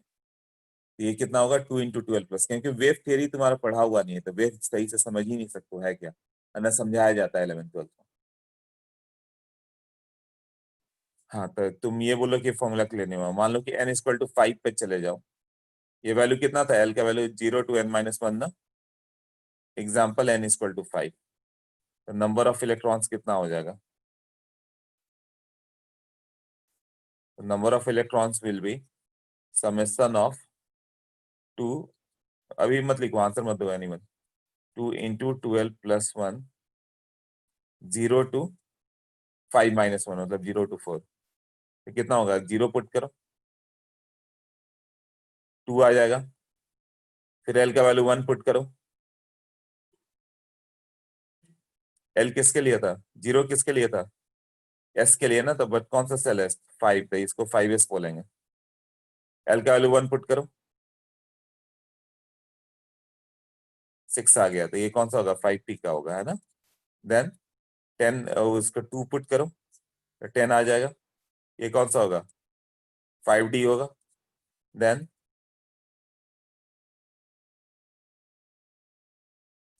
3 पुट करो, 14 आ गया। वो कौन सा होगा, 5f होगा। देन लास्ट 4 पुट कर दो, यही होगा ना। 4 पुट करोगे तो क्या होगा, 18 आ गया। ये क्या हो गया, 5g हो गया। तो टोटल नंबर ऑफ इलेक्ट्रॉन कितने हो गए, 50 इलेक्ट्रॉन्स। अब फिफ्थ में 5g से आगे होता ही नहीं, बताया था ना। फर्स्ट में क्या होगा, only 5s, only 1s। Second में क्या होगा, sp। थर्ड सेल में जाओगे तो 3s 3p 3d। फोर्थ में जाओगे 4s 4p 4d 4f। Fifth में जाओगे 5 सब cell, 5s 5p 5d 5f 5d। Six में जाओगे तो 6 सब cell, 6s 6p 6d 6f 6d 6h, ऐसे होते जाएगा। तो टोटल इलेक्ट्रॉन कितना हो गया, 50 ना।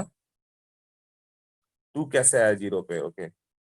2l का वैल्यू 0 पुट करो, तो 2 × 0+1, तो उसको 1 लिखोगे, तो 2 × 1 2 होता है। अच्छा, ये ऑपरेटर नहीं मालूम है क्या, कि सिग्मा कैसे लिखा। ये सबको क्लियर है ना कि सिग्मा ऑपरेशन क्या है। अच्छा, पता है। तो एल का वैल्यू 0 1 2 3 4 लगातार पुट करते जाओ 4 तक, अब पुट कर ले। उसी तरह एन का वैल्यू 6 होगा तो कितने इलेक्ट्रॉन होंगे, तो फॉर्मूला तुम्हें 2n² भी होता है। 2n² कितना हो गया, 2 × 5 का स्क्वायर 50 50, बट अलग अलग कैसे होगा, 50 कैसे होगा, एस में 2 पी में 6 डी में 10 एफ में 14 जी में 18। एकदम याद हो जाना चाहिए, 5 एस में 2 होता है, पी में 6 डी में 10 एफ में 14, ये तो बार बार यूज होगा। एस में 2 पी में 6 डी में एफ, कैलकुलेट नहीं करना पड़ेगा, डायरेक्ट याद कर लो। एस में 2 होता है, पी में 6 होता है, डी में 10 होता है, तभी होगा, बार बार यूज करना है इसको। एफ में 14 होता है। इतना क्लियर हुआ सबको।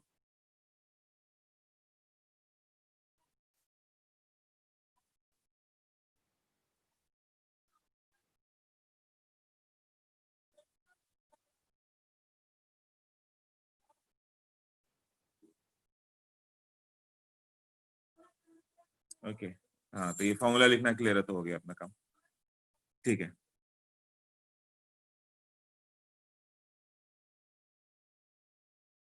तो अब एनर्जी लेवल, उसके अंदर सब एनर्जी लेवल हो गया। अब एज्यूमेथल क्वांटम नंबर, इसे भी नोट कर लेना, जो ऊपर लिखा है ना, इसे नोट कर लो। जब लिख के दिया तो नोट्स में ये वाला पार्ट नहीं रहेगा, जो तुम लोगों ने एग्जांपल मांगा था, एक एग्जांपल दिया मैंने। azimuthal quantum number is also named as orbital angular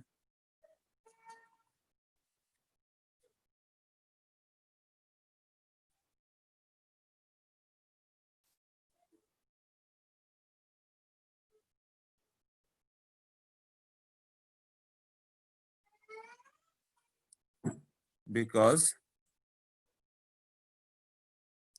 azimuthal quantum number is also named as orbital angular momentum quantum number because it measures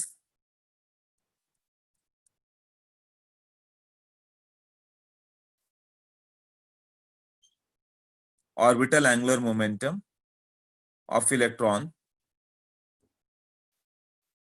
ये लिखा हुआ है नोट्स में स्टेटमेंट.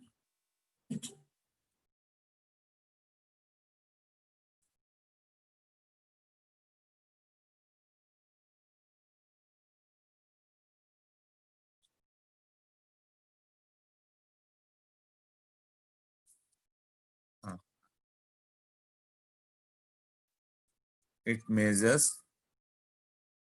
what? Orbital. अभी कुछ मत लिखो. Orbital angular momentum. अभी मत लिखो कुछ भी. Momentum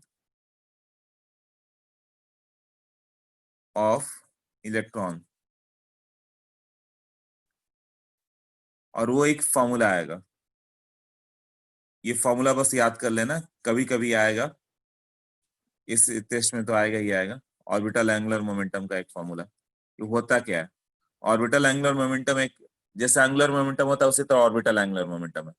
उसका क्वालिटेटिव पार्ट से मतलब नहीं है, वो तुम्हें समझ में नहीं आएगा, बट इसका ये फॉर्मूला जरूर याद रखना है तुम्हें.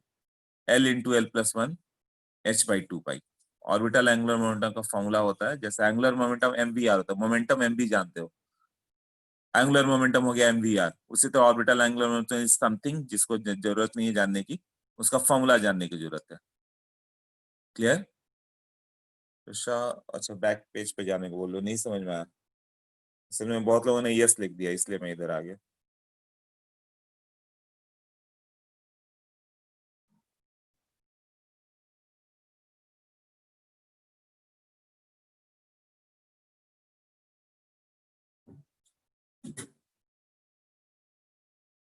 सबने यस कर दिया तो उसी समय नो करो प्रेशा. तुम्हें नहीं समझ में आया उस समय बोलो, यानी कि नेक्स्ट पेज पे आ जाओ तब नहीं.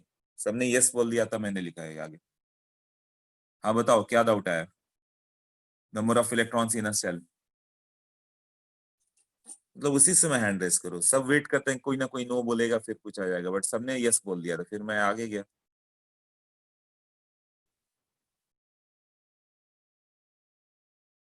हाँ प्रेशा बोलो. अनम्यूट किया तुम्हें, बताओ.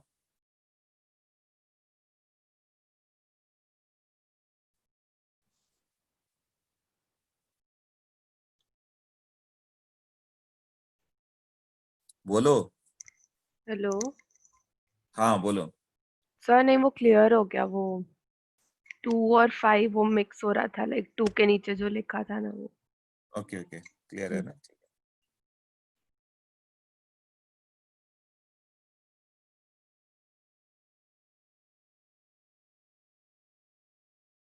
हाँ तो ये एक फॉर्मूला याद करोगे और वो पूछेगा कि एग्जांपल, वो डायरेक्ट पूछता orbital angular momentum of 4s क्या होगा.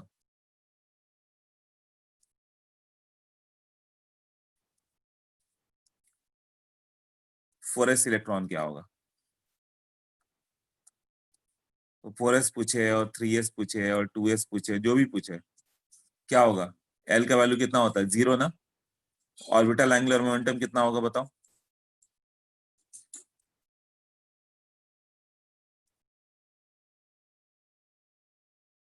हाँ 0 हो जाएगा. बट 0 हो गया ही क्यों? 0 से मल्टीप्लीकेशन है ना.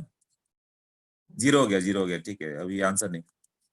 0 इंटू 0 प्लस 1 ओवरऑल 0, यही पूछता है. और 2p का पूछा तो या 3p 4p 5p 6p या इसी तरह लिखेगा. क्वेश्चंस यही सब है.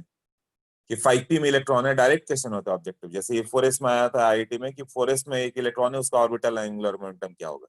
तो क्वेश्चन यही सब आएंगे न्यूमेरिकल वाले। तो 4s में क्या होगा, तो फॉर्मूला याद होगा तब लिखोगे, एल का वैल्यू क्या रखोगे, 0, तो 0 आ जाता है।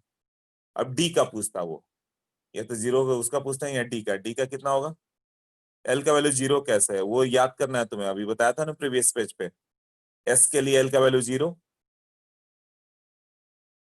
पी का 1, डी का 2, एफ का 3, ऐसे ही था ना एल का value. S P D F पूरा टेबल डिफाइन किया था ना अभी।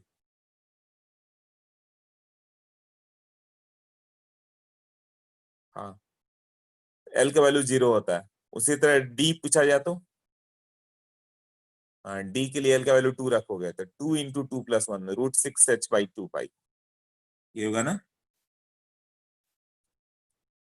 फॉर डी क्या होगा, h/2π √2 इंटू 2+1 √6h/2π। पी के लिए एल का वैल्यू क्या आया था, 1 ना। एस के लिए 0, एल के लिए 1, पी के लिए 2, सॉरी, एस का 0, पी का 1, डी का 2, एफ का 3, ये सब याद हो जाना चाहिए। हाँ, तो डी के लिए वैल्यू कितना आता है, ये तो एल के लिए 1 क्या रखोगे, तो 1 इंटू 1 √2h/2π ना। करेक्ट। यदि यहाँ पे एल का वैल्यू 1 रख दिया जाए पी के लिए, तो 1 इंटू 1+1 √2h/2π, यही सब क्वेश्चन पूछता है। तो ये मैंने लिख दिया, ये फॉर्मूला है। अभी ये क्वेश्चन है तो ये नोट्स में नहीं है, क्योंकि ये क्वेश्चन है, ये बुकलेट में क्वेश्चन मिलेगा ये वाला। ये चाहो तो क्वेश्चन याद कर लो, लिख लो। 4s के लिए कितना हो गया, या मिल ही जाएगा, बस वैल्यू पुट किया ना। एन और एल अभी डिफाइन किया, अब हम लोग करने वाले एम और एस। 9:30 हुआ, 9:30 में अभी मैं स्क्रीनशॉट ले लेता हूँ, कोई अभी बाहर नहीं जाएगा, नहीं तो 10-12 बच्चे, नहीं पिछले बार तो नहीं गया था, तुम लोग छोड़ के चले जाते हैं अचानक, पता नहीं क्या 9:30 में होता है। मैं छोड़ो, इस बार देखता हूँ शायद रह जाए। बट रुको तुम लोग, आधा लेक्चर कभी अटेंड मत किया करो लाइफ में, कहीं का नहीं रह जाता। It is same like half, जो कुआं होता आधा उसको डिग करके छोड़ दो तो वाटर भी नहीं आता, बेकार में मेहनत भी किया। 1.5 घंटे पढ़ाई किया और आधे घंटे नहीं किया तो कंसेप्ट क्लियर नहीं होगा, 0 हो गया फिर वो। तो कुछ भी हो जाए जाना नहीं चाहिए, आधे लेक्चर से कभी उठ के मत जाओ कहीं भी।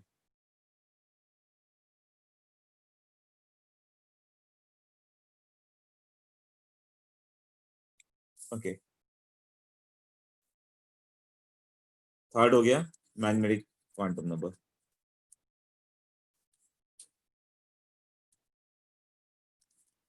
मैग्नेटिक क्वांटम नंबर, इसका वैल्यू क्या था, m।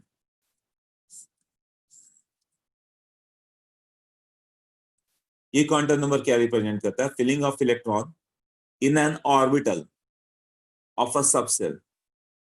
अब ये ओरिएंटेशन ऑफ इलेक्ट्रॉन को भी डिफाइन करेगा कि इलेक्ट्रॉन किधर ओरिएंटेड है, उसका शेप कैसा होगा, particular direction in the 3D space, और जीमन इफेक्ट को भी एक्सप्लेन करता है। तो मैग्नेटिक क्वांटम नंबर क्या होता है, this quantum number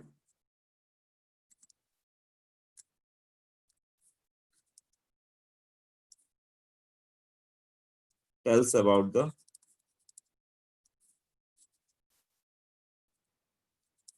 filling of electron in an orbital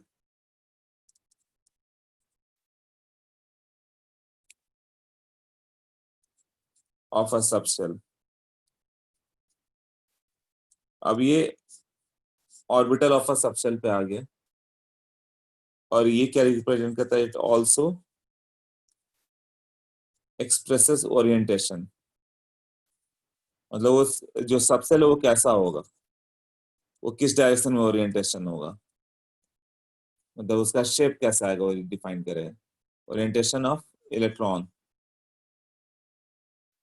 cloud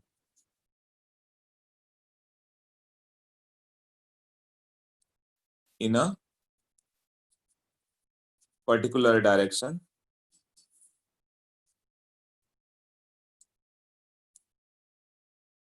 in 3D space।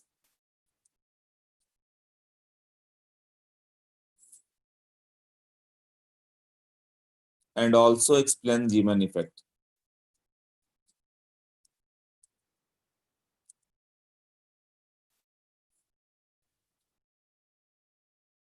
जीमन effect को भी एक्सप्लेन करता है।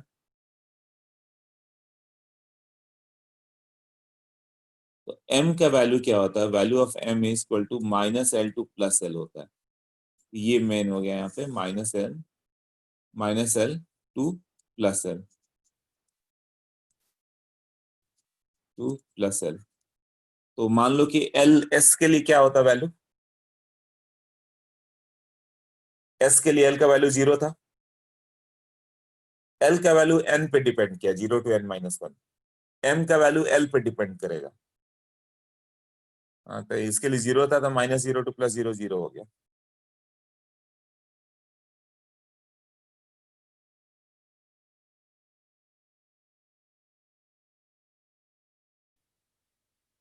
ओके, l का वैल्यू 1 हो गया। अब l का value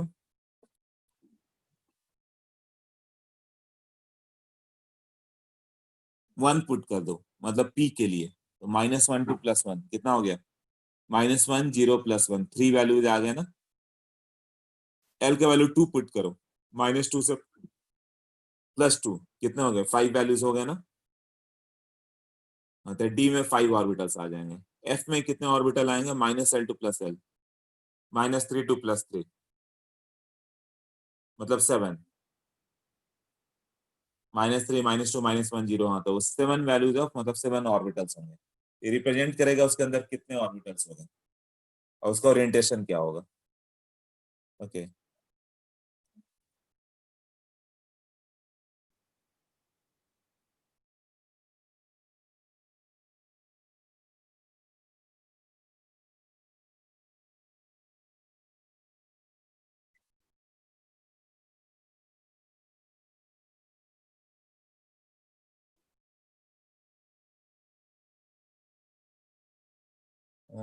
what is the unit of angular momentum तुमने पूछा है।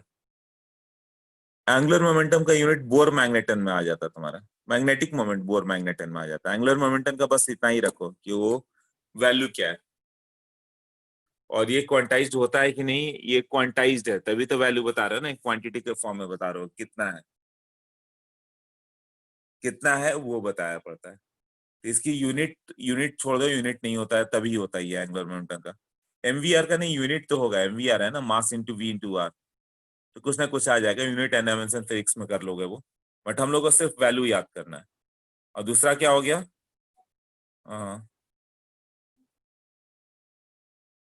क्वांटाइज्ड होता है कि नहीं? तो angular momentum is quantized. Okay, M का वैल्यू मैं लिख रहा था -l टू +l। एम का value is -l to +l। अब जो मैं बोल रहा था वो लिख के देखे हम लोग। तो शेल नंबर जैसे s के लिए, s सब सेल है ना। m का वैल्यू क्या होगा? ये सब सेल लिखो, या m रखो। सब सेल का वैल्यू s है। s के लिए l का वैल्यू कितना होता है? 0। m का वैल्यू कितना है? -l to +l। कितना हो जाएगा? -l to +l। हाँ,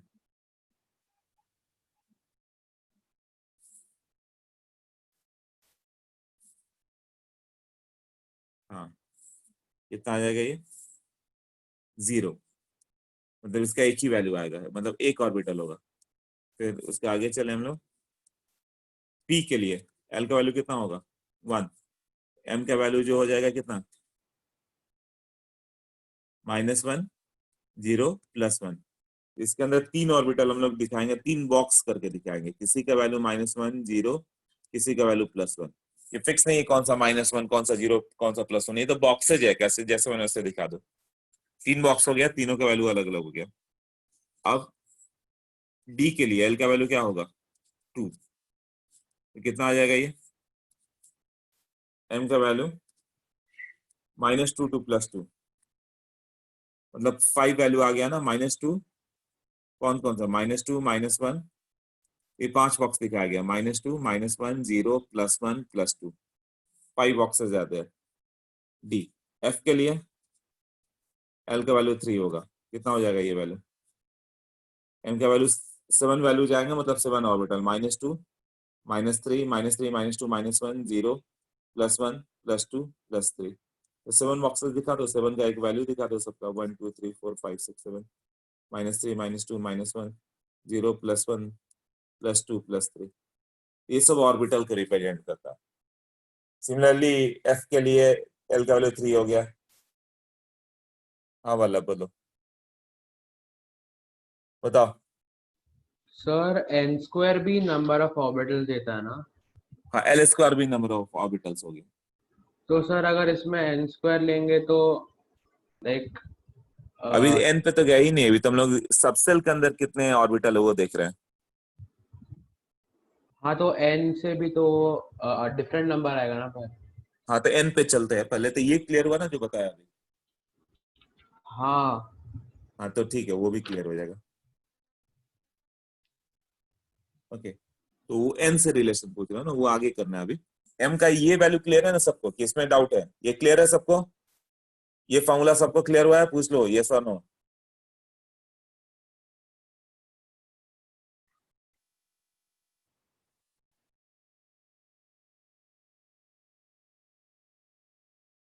चलो, तो ये वाला भी फॉर्मूला क्लियर हो गया।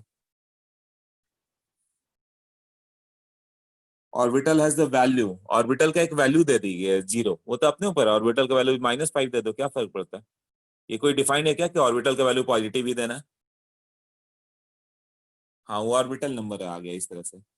अब एन के रिस्पेक्ट में कैसे करेंगे हम लोग, तो फर्स्ट हो गया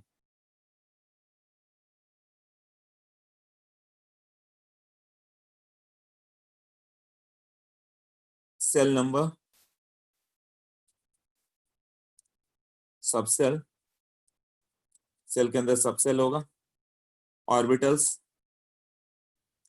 नंबर ऑफ इलेक्ट्रॉन्स, 4 कॉलम बनाता है ना।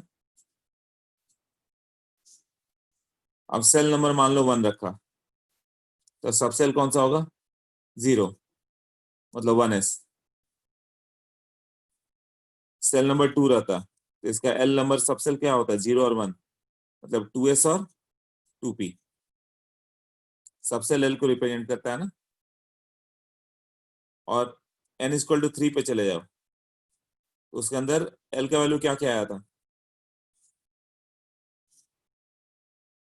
वो आया था 0 1 2, 0 to n-1 ना। एल का वैल्यू था 0 to n-1, मतलब फर्स्ट के अंदर एक सबसेल, सेकंड के अंदर 2 s और p, थर्ड के अंदर 3। ये क्या होगा? 3s 3p 3d। ऑर्बिटल्स कितना होगा? s में एक ही ऑर्बिटल है, देखो ऊपर एक ही बॉक्स बनाया था ऐसा। ये p, इसमें टोटल ऑर्बिटल कितना हो गया? s में 1 और p में कितने हैं? 3 ना। 1 + 3 4, क्लियर। और 3 में 3s में 1, 3p में 3, 3d में कितने बॉक्स है? 5 बॉक्स, 5 ऑर्बिटल्स है ना, 9। तो नंबर ऑफ इलेक्ट्रॉन कितना हो जाएगा इधर? 2। इधर कितना हो गया? टोटल ऑर्बिटल कितने हो गए? 4 ना, तो 2 × 4 8, यहाँ 9, तो यहाँ 2 × 9 18। इलेक्ट्रॉन्स कैसे लिखा, क्लियर हुआ ना? हाँ, तुम्हारा मतलब क्या था? नंबर ऑफ, वो एन से रिलेशन बताना। हाँ बताओ, नंबर ऑफ ऑर्बिटल सेकंड में कितने हो गए? n², 2 का स्क्वायर 4, 4 आया है ना। थर्ड में 3² मतलब 9, 9 आ गया है ना। 4 में जाओगे तो कैसे होंगे? n = 4 में चले जाओ तो 4 सबसेल है, कौन कौन सा? 4s 4p 4d 4f। Okay, ये क्लियर नहीं हुआ लास्ट टेबल, ठीक है। n का वैल्यू 1 होगा, तो 1 में क्या हो गया? 1s हो गया, 1s में 2 इलेक्ट्रॉन हो गए। सेकंड पे जाओगे तो 2 सबसेल है, 2s 2p 2s 2p, तो 2s में कितना इलेक्ट्रॉन दिखेगा? 2 इलेक्ट्रॉन, और 2p में 6 इलेक्ट्रॉन, 8 इलेक्ट्रॉन दिखेंगे ना। या ऑर्बिटल काउंट करो, तो ऑर्बिटल काउंट करना मैंने बता दिया है कि s में कितने होते हैं ऑर्बिटल। s में 1 ऑर्बिटल, p में 3 ऑर्बिटल्स, d में 5, f में 7 बॉक्सेज, ये सब क्या है? ऑर्बिटल्स। सेल, सेल के अंदर सबसेल, सबसेल के अंदर ऑर्बिटल्स, ये सब ऑर्बिटल्स हो गए। टोटल ऑर्बिटल्स कितने हैं? 5। यहाँ पे ऑर्बिटल्स 7। इसमें कितना ऑर्बिटल है? 1। एस में एक ऑर्बिटल होता है, पी में 3, डी में 5, एफ में 7।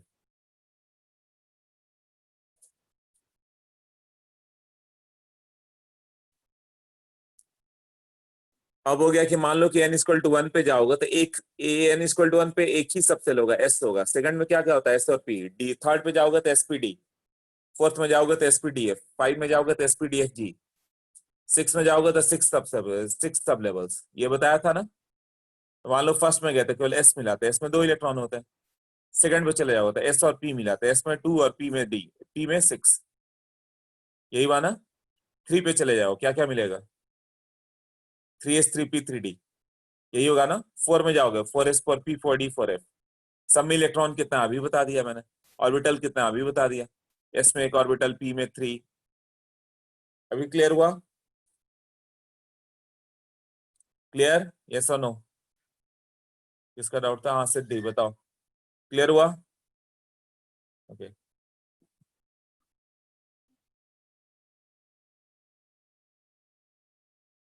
हाँ तो सबको क्लियर हो गया, ठीक है। m मैग्नेटिक क्वांटम नंबर है, वो रिप्रेजेंट करता है कि कितने ओरिएंटेशन आते हैं स्पेस में। वो बताता हूं मैं। इधर टेबल लिखना क्लियर हो गया ना, बाकी सब आगे आएगा। उससे हम लोग इलेक्ट्रॉन को ये बताएंगे कि P का 3 ओरिएंटेशन आ गया। कौन कौन सा? px, py, pz। इससे P का शेप मालूम चलता है कि अच्छा डम्बल शेप होगा। कैसे होगा शेप बाद में, है ना। तो 3 dumbbell px direction, py direction, pz direction में होगा। D का 5 वैल्यू आ गया, तो उसका 5 orientation dxy, dxz, dxz, dxy, dyz, dxz, dx square minus y square, dz square, ऐसा ऐसा करके लिखेंगे हम लोग। F के लिए इसी तरह 7 ओरिएंटेशन है। एस का एक ही ओरिएंटेशन है, मतलब एस स्फेरिकल होगा, स्फीयर का एक ही ओरिएंटेशन होता है। इससे शेप शेप मालूम चल जाता है। तो शेप अभी हम लोग करेंगे तो मालूम चलेगा। तो शेप तो नेक्स्ट लेक्चर में जाएगा, आज क्वांटम नंबर ही होगा। उससे शेप ऑफ ये मालूम चल गया हम लोग का। स्पिन क्वांटम नंबर, अरे स्पिन क्वांटम नंबर एस और एम एस, ये स्टार इफेक्ट को एक्सप्लेन करने के लिए आया था। रुको, हाँ नित्या बोलो। सर नंबर ऑफ इलेक्ट्रॉन्स नहीं समझा। अच्छा, पिछला टेबल फिर नहीं समझ में आया? हाँ, जो लास्ट कॉलम था ना, नंबर ऑफ इलेक्ट्रॉन्स। अभी देखते जाओ, बताओ क्या नहीं समझ में आया उसमें। No, मतलब how did you get the data? कौन सा? So can you please go on to that page? अच्छा ठीक है, रुको। हाँ बताओ। आपको नंबर ऑफ इलेक्ट्रॉन्स में 2 कैसे आया? एस में 2 कैसा है? प्रीवियस पेज पे डिफाइन किया था कि एस में एक ऑर्बिटल होता है तो नंबर ऑफ इलेक्ट्रॉन 2 × 12 + 1 होता है। मैंने बोला ना, अच्छे से याद कर लो। एस में 2 होगा, पी में 6 होगा, डी में 10 होगा, 5, एफ में 14 होगा। ओके। ये मैंने बोला था ना, अच्छे से लर्न कर लेना, आगे ये नहीं कि बार बार कैलकुलेट करना पड़े। हाँ। 2-3 पेज पहले मैंने कैलकुलेट किया था, फिर बोला था लर्न कर लेना। यस। याद आ गया अभी? हाँ हाँ हाँ। हाँ तो ये सब लर्न कर लेना कि एस में 2 होता है, पी में 6 होता है, डी में 10, एफ में 14, एकदम अच्छे से लर्न कर जाओ। Okay, okay sir, thank you sir. All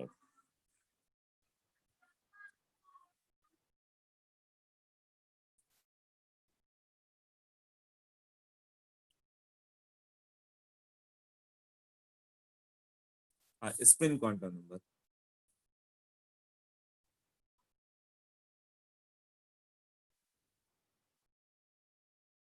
ये क्या डिफाइन करता है? रोटेशन या फिर स्पिन ऑफ इलेक्ट्रॉन, रोटेशन और spin off electron on its axis. 2 rotation हो सकता है, क्लॉकवाइज और एंटी क्लॉकवाइज डायरेक्शन। जैसे क्लॉकवाइज डायरेक्शन में रोटेशन हो गया इलेक्ट्रॉन का,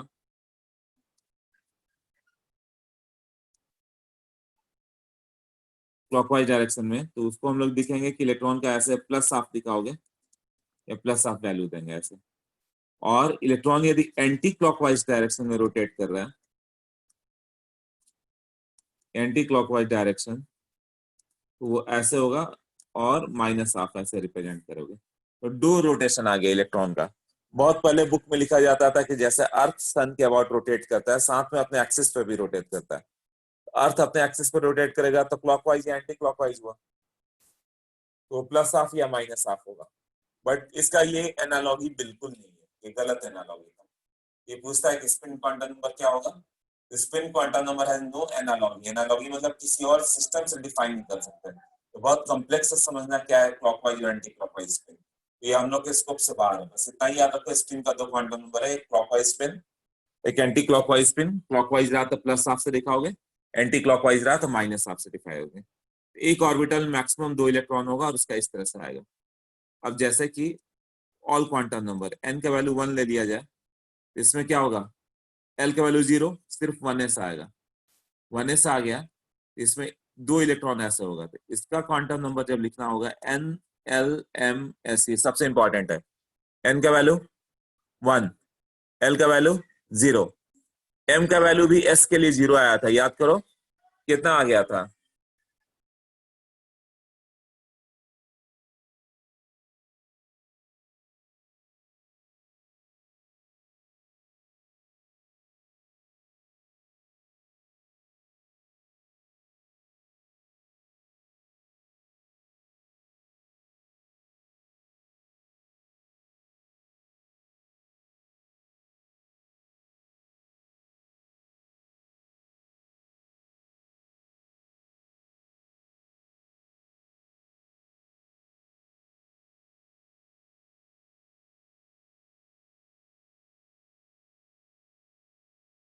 हाँ। तो अभी मैंने बताया था m के लिए l का वैल्यू कितना आया था, 0 आया था ना। s के लिए n का वैल्यू 1, l का वैल्यू 0 to n - 1, मतलब 0 आ गया था s के लिए। ये तो याद कर लो, s के लिए l का वैल्यू 0 था, आज ही डिफाइन किया। p के लिए l का वैल्यू 1 है, d के लिए l का वैल्यू 2 है, f के लिए l का वैल्यू 3 है। m का वैल्यू -l to +l था, मतलब -0 to +0 मतलब 0 ही आता है। और जो क्लॉकवाइज स्पिन होगा तो उसका वैल्यू कितना आ जाएगा, प्लस हाफ। इसी तरह इसका सेट क्या होगा, 1 0 0 माइनस हाफ। एंटी क्लॉकवाइज ना, तो हर इलेक्ट्रॉन का अपना एक वैल्यू होगा जिससे एड्रेस मालूम चलता है। n = 2 पे जाओगे, क्या क्या होगा, 2s और 2p। 2s में 2 इलेक्ट्रॉन होंगे, इसका क्वांटम नंबर लिखना है। 2p में 6 इलेक्ट्रॉन होंगे, इनका क्वांटम नंबर लिखना होगा। तो 2s के लिए l का वैल्यू क्या था, 0, इसके लिए l का वैल्यू 1, ये कितना होगा, n का वैल्यू 2, ऑर्बिट नंबर 2 है, l का वैल्यू s है, s के लिए 0, और m का वैल्यू कितना आया था, इसको लिखो देखो,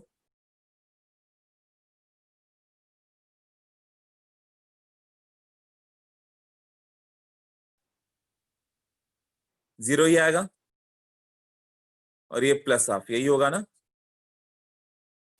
इसका 2 0 0 माइनस हाफ, ये लिखेंगे तो क्या होगा, m का वैल्यू 3 था, -1 0 +1, ये था ना। m का वैल्यू -l to +l, याद करो p के लिए -l to +l मतलब -1 0 +1, तो ये वैल्यू कितना हो गया, ये होगा। n का वैल्यू सेकंड ऑर्बिट है, सेकंड सेल, तो 2 आएगा ही। l का वैल्यू सबका 1 होगा, सब तो p ही है ना, ऑल 6 इलेक्ट्रॉन का 1 होगा। और m का वैल्यू क्या रखा, बॉक्स के ऊपर -1 रखा है, -1, और ये क्लॉकवाइज स्पिन है तो प्लस हाफ। क्लियर, इसका लिखना रहता तो 2 और 1 तो फिक्स है, और ये क्या हो गया, +1, और ये कौन सा स्पिन है, एंटी क्लॉकवाइज लिया था, माइनस हाफ। अब ये क्लॉकवाइज वाले को लिखना होगा तो क्या लिखोगे,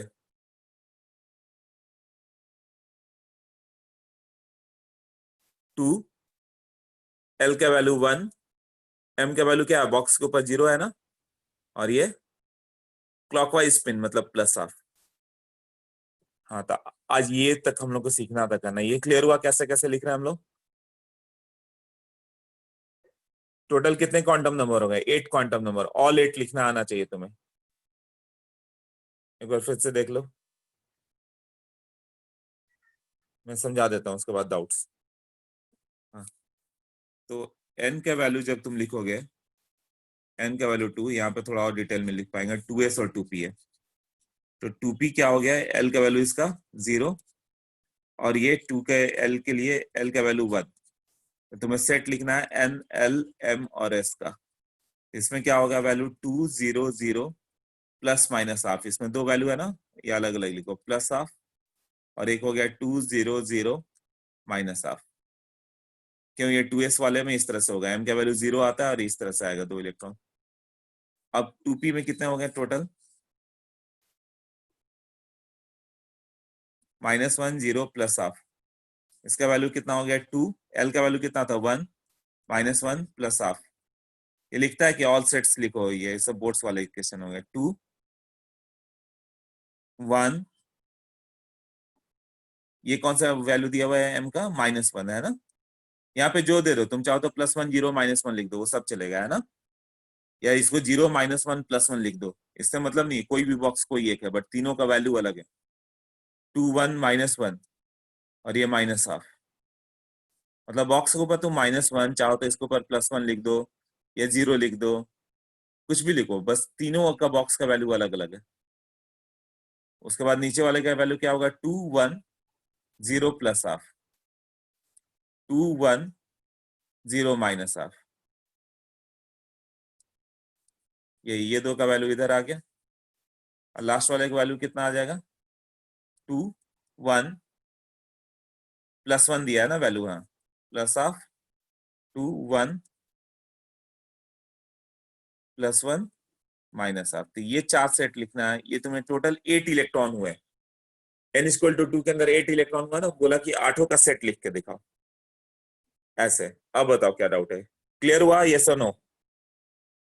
क्लॉकवाइज और एंटी क्लॉकवाइज दोनों स्पिन होता है, एक क्लॉकवाइज एक एंटी क्लॉकवाइज, दो ही इलेक्ट्रॉन होंगे, दोनों अपोजिट स्पिन में होंगे। यही याद कर लो, एक ऑर्बिटल में 2 इलेक्ट्रॉन होंगे, दोनों अपोजिट स्पिन में होंगे, एक प्लस हाफ एक माइनस हाफ। और एक इलेक्ट्रॉन है ना, जैसे सोडियम का ले लो तो 281, जो लास्ट इलेक्ट्रॉन बचा ना, वो कहीं भी हो सकता है, वो प्लस हाफ भी हो सकता है, माइनस हाफ भी हो सकता है। वो नहीं बता सकते हो कि प्लस हाफ है कि माइनस हाफ। हाँ, बट ऐसे रिप्रेजेंट कर दे फिगर में तो लिखना आना चाहिए कि अच्छा ये प्लस वाला है। ऊपर वाला जो था ना नित्य, ऊपर वाला जो था उसको प्लस हाफ लिखा था, और डाउन एरो को माइनस हाफ।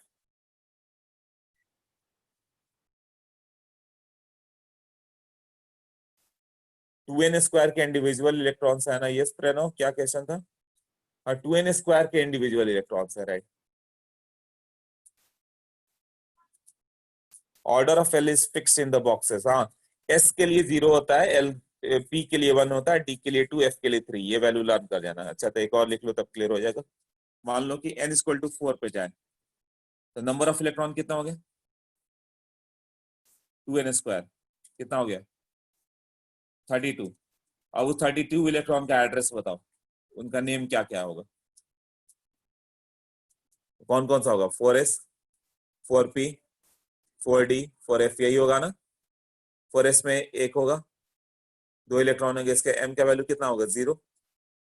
l का वैल्यू कितना होता है इसका, 0। p के लिए l का वैल्यू -1 0 प्लस, सॉरी,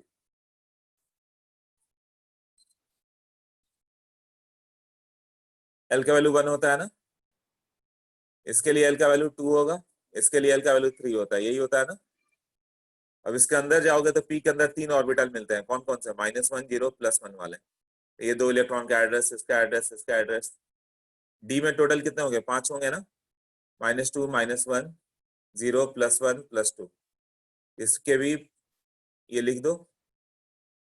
एफ के अंदर टोटल कितने होंगे, 7 ऑर्बिटल्स है ना, मतलब 14 इलेक्ट्रॉन्स है, सब में plus half minus half plus half minus half. Value कितना होगा, -3 -2 -1 0 +1 +2, ये ऐसे ही है ना। +3 तक जाएगा ये, तब से बनाएगा ना। हाँ, अब सब क्या तुम्हें क्वांटम नंबर लिखना है, तो इसका क्वांटम नंबर कितना होगा 4 0, एल का वैल्यू 0 है ना, एम का भी वैल्यू 0 है, प्लस हाफ। दूसरे का 4 0 0 माइनस हाफ, ऐसे 2 हो गया ना।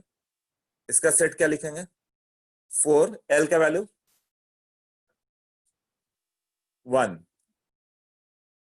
पी के लिए एल का वैल्यू 1 है ना, 4 1, एम का वैल्यू पहले के लिए -1, या फिर यहीं पे एक ही साइड लिख देते हैं, एक बार -1 ले लेना, एक बार 0 ले लेना, एक बार +1 लेना, और यहाँ प्लस माइनस हाफ। इसमें टोटल देखो 6 सेट है। 6 सेट्स कैसे लिखने हैं क्लियर हुए हैं?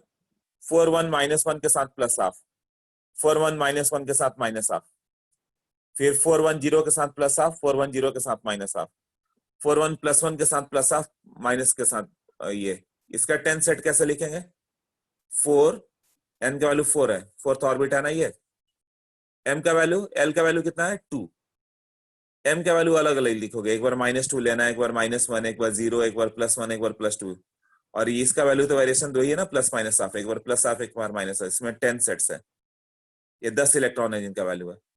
इसका कितना हो जाएगा 4 3 हो जाएगा ना, और ये वैल्यू -3 -2 -1 0 +1 +2 +3, ये 7 टाइम्स ले पाएंगे, प्लस माइनस हाफ। ये 14 सेट यहाँ पे लिख पाओगे। टोटल इलेक्ट्रॉन 32 हो गया ना। ये क्लियर है कि डाउट है? क्लियर?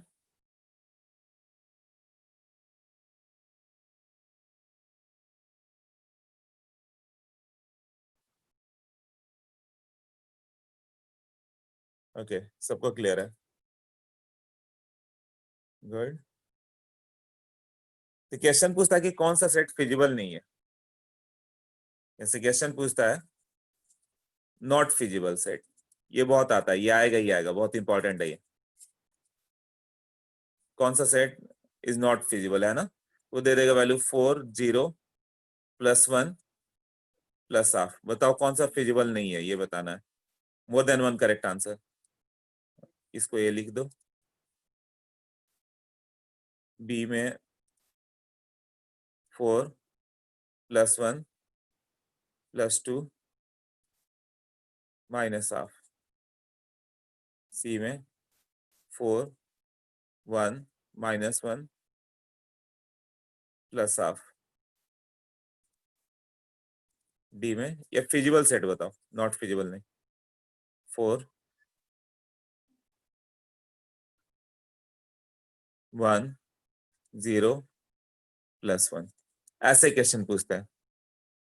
तो बाकी सब क्या समझ में आया क्या नहीं, वो उसकी जरूरत ही नहीं। जो तुम लोग सोच रहे थे कि थोड़ा कंफ्यूजन हो रहा है, क्या है वेव कैसे, वो सबसे मतलब नहीं है हम लोग को, मतलब ये सेट से। हाँ, सी इज फिजिबल, गुड, राइट। ए क्यों फिजिबल नहीं है? ये 0 है तो इसका वैल्यू 0 ही रहना चाहिए, ये है ना। ये 1 है तो इसका मैक्सिमम वैल्यू कितना होगा, इसका रेंज कितना होना चाहिए, ये +2 फिजिबल नहीं है, इसका वैल्यू कितना हो सकता है माइनस, ठीक है हो गया क्लियर, -1 0 +1, इसके बीच में होना चाहिए, तो -2 नहीं, तो एन, एल का वैल्यू एन से छोटा दिखना चाहिए, ठीक है ना। मतलब ये कभी भी एन का वैल्यू 1 कर दें तो एल का वैल्यू 2 नहीं आ सकता, उससे छोटा ही आएगा ये। एन का वैल्यू यदि 3 है तो एल का वैल्यू 0 1 2 चलेगा, बट इक्वल भी नहीं आ सकता, 3 भी नहीं आ सकता वो। क्लियर हुआ ना। एल का वैल्यू क्या था 0 to n -1, तो ये भी फिजिबल नहीं होगा, मतलब ये 0 और प्लस हाफ कर दे, ये फिजिबल नहीं है। क्यों? एल का वैल्यू इक्वल तक नहीं आ सकता, वो कहां तक जाएगा, उससे छोटा जा सकता है 0 to n -1। और m का वैल्यू क्या होगा, l के इक्वल तक आ सकता है, l से ज्यादा नहीं जा सकता। यहाँ पे क्या हो गया +1 +2, हाँ यहाँ पे 4 1 1, ये तो क्लियर है ना। ये 1 क्या होना चाहिए, इससे छोटा होना चाहिए है, और ये इसके बराबर तक होना चाहिए है, और ये प्लस या माइनस हाफ होना चाहिए है। ये क्यों हो गया, ये इससे छोटा होना चाहिए, ये है, ठीक है। ये इसके बराबर तक ये भी चलेगा, बट ये नहीं चलेगा। क्लियर हुआ ना। सिमिलरली जो मैंने वो लिखा है, ये सेट भी यहाँ पे लिख ही देते हैं, 3 3 0 प्लस हाफ, इसमें क्या डाउट हो गया, ये 3 के साथ 3 नहीं चलेगा, ये चलेगा, ये चलेगा, ये चलेगा। इसमें भी क्या हो गया, ये तीनों चल गए, चारों चले गए, है ना। इसमें ये 2 वाला नहीं चला। क्लियर हो गया ना, ऐसे क्वेश्चन आएंगे ही आगे, यही सब क्वेश्चन है। तो मैंने बोला तुम लोग का काम बस यही है कि सब क्वेश्चन सॉल्व कर पाओ, बाकी नहीं, वेव नेचर और वगैरह वो सब वो फिर जाना पड़ता है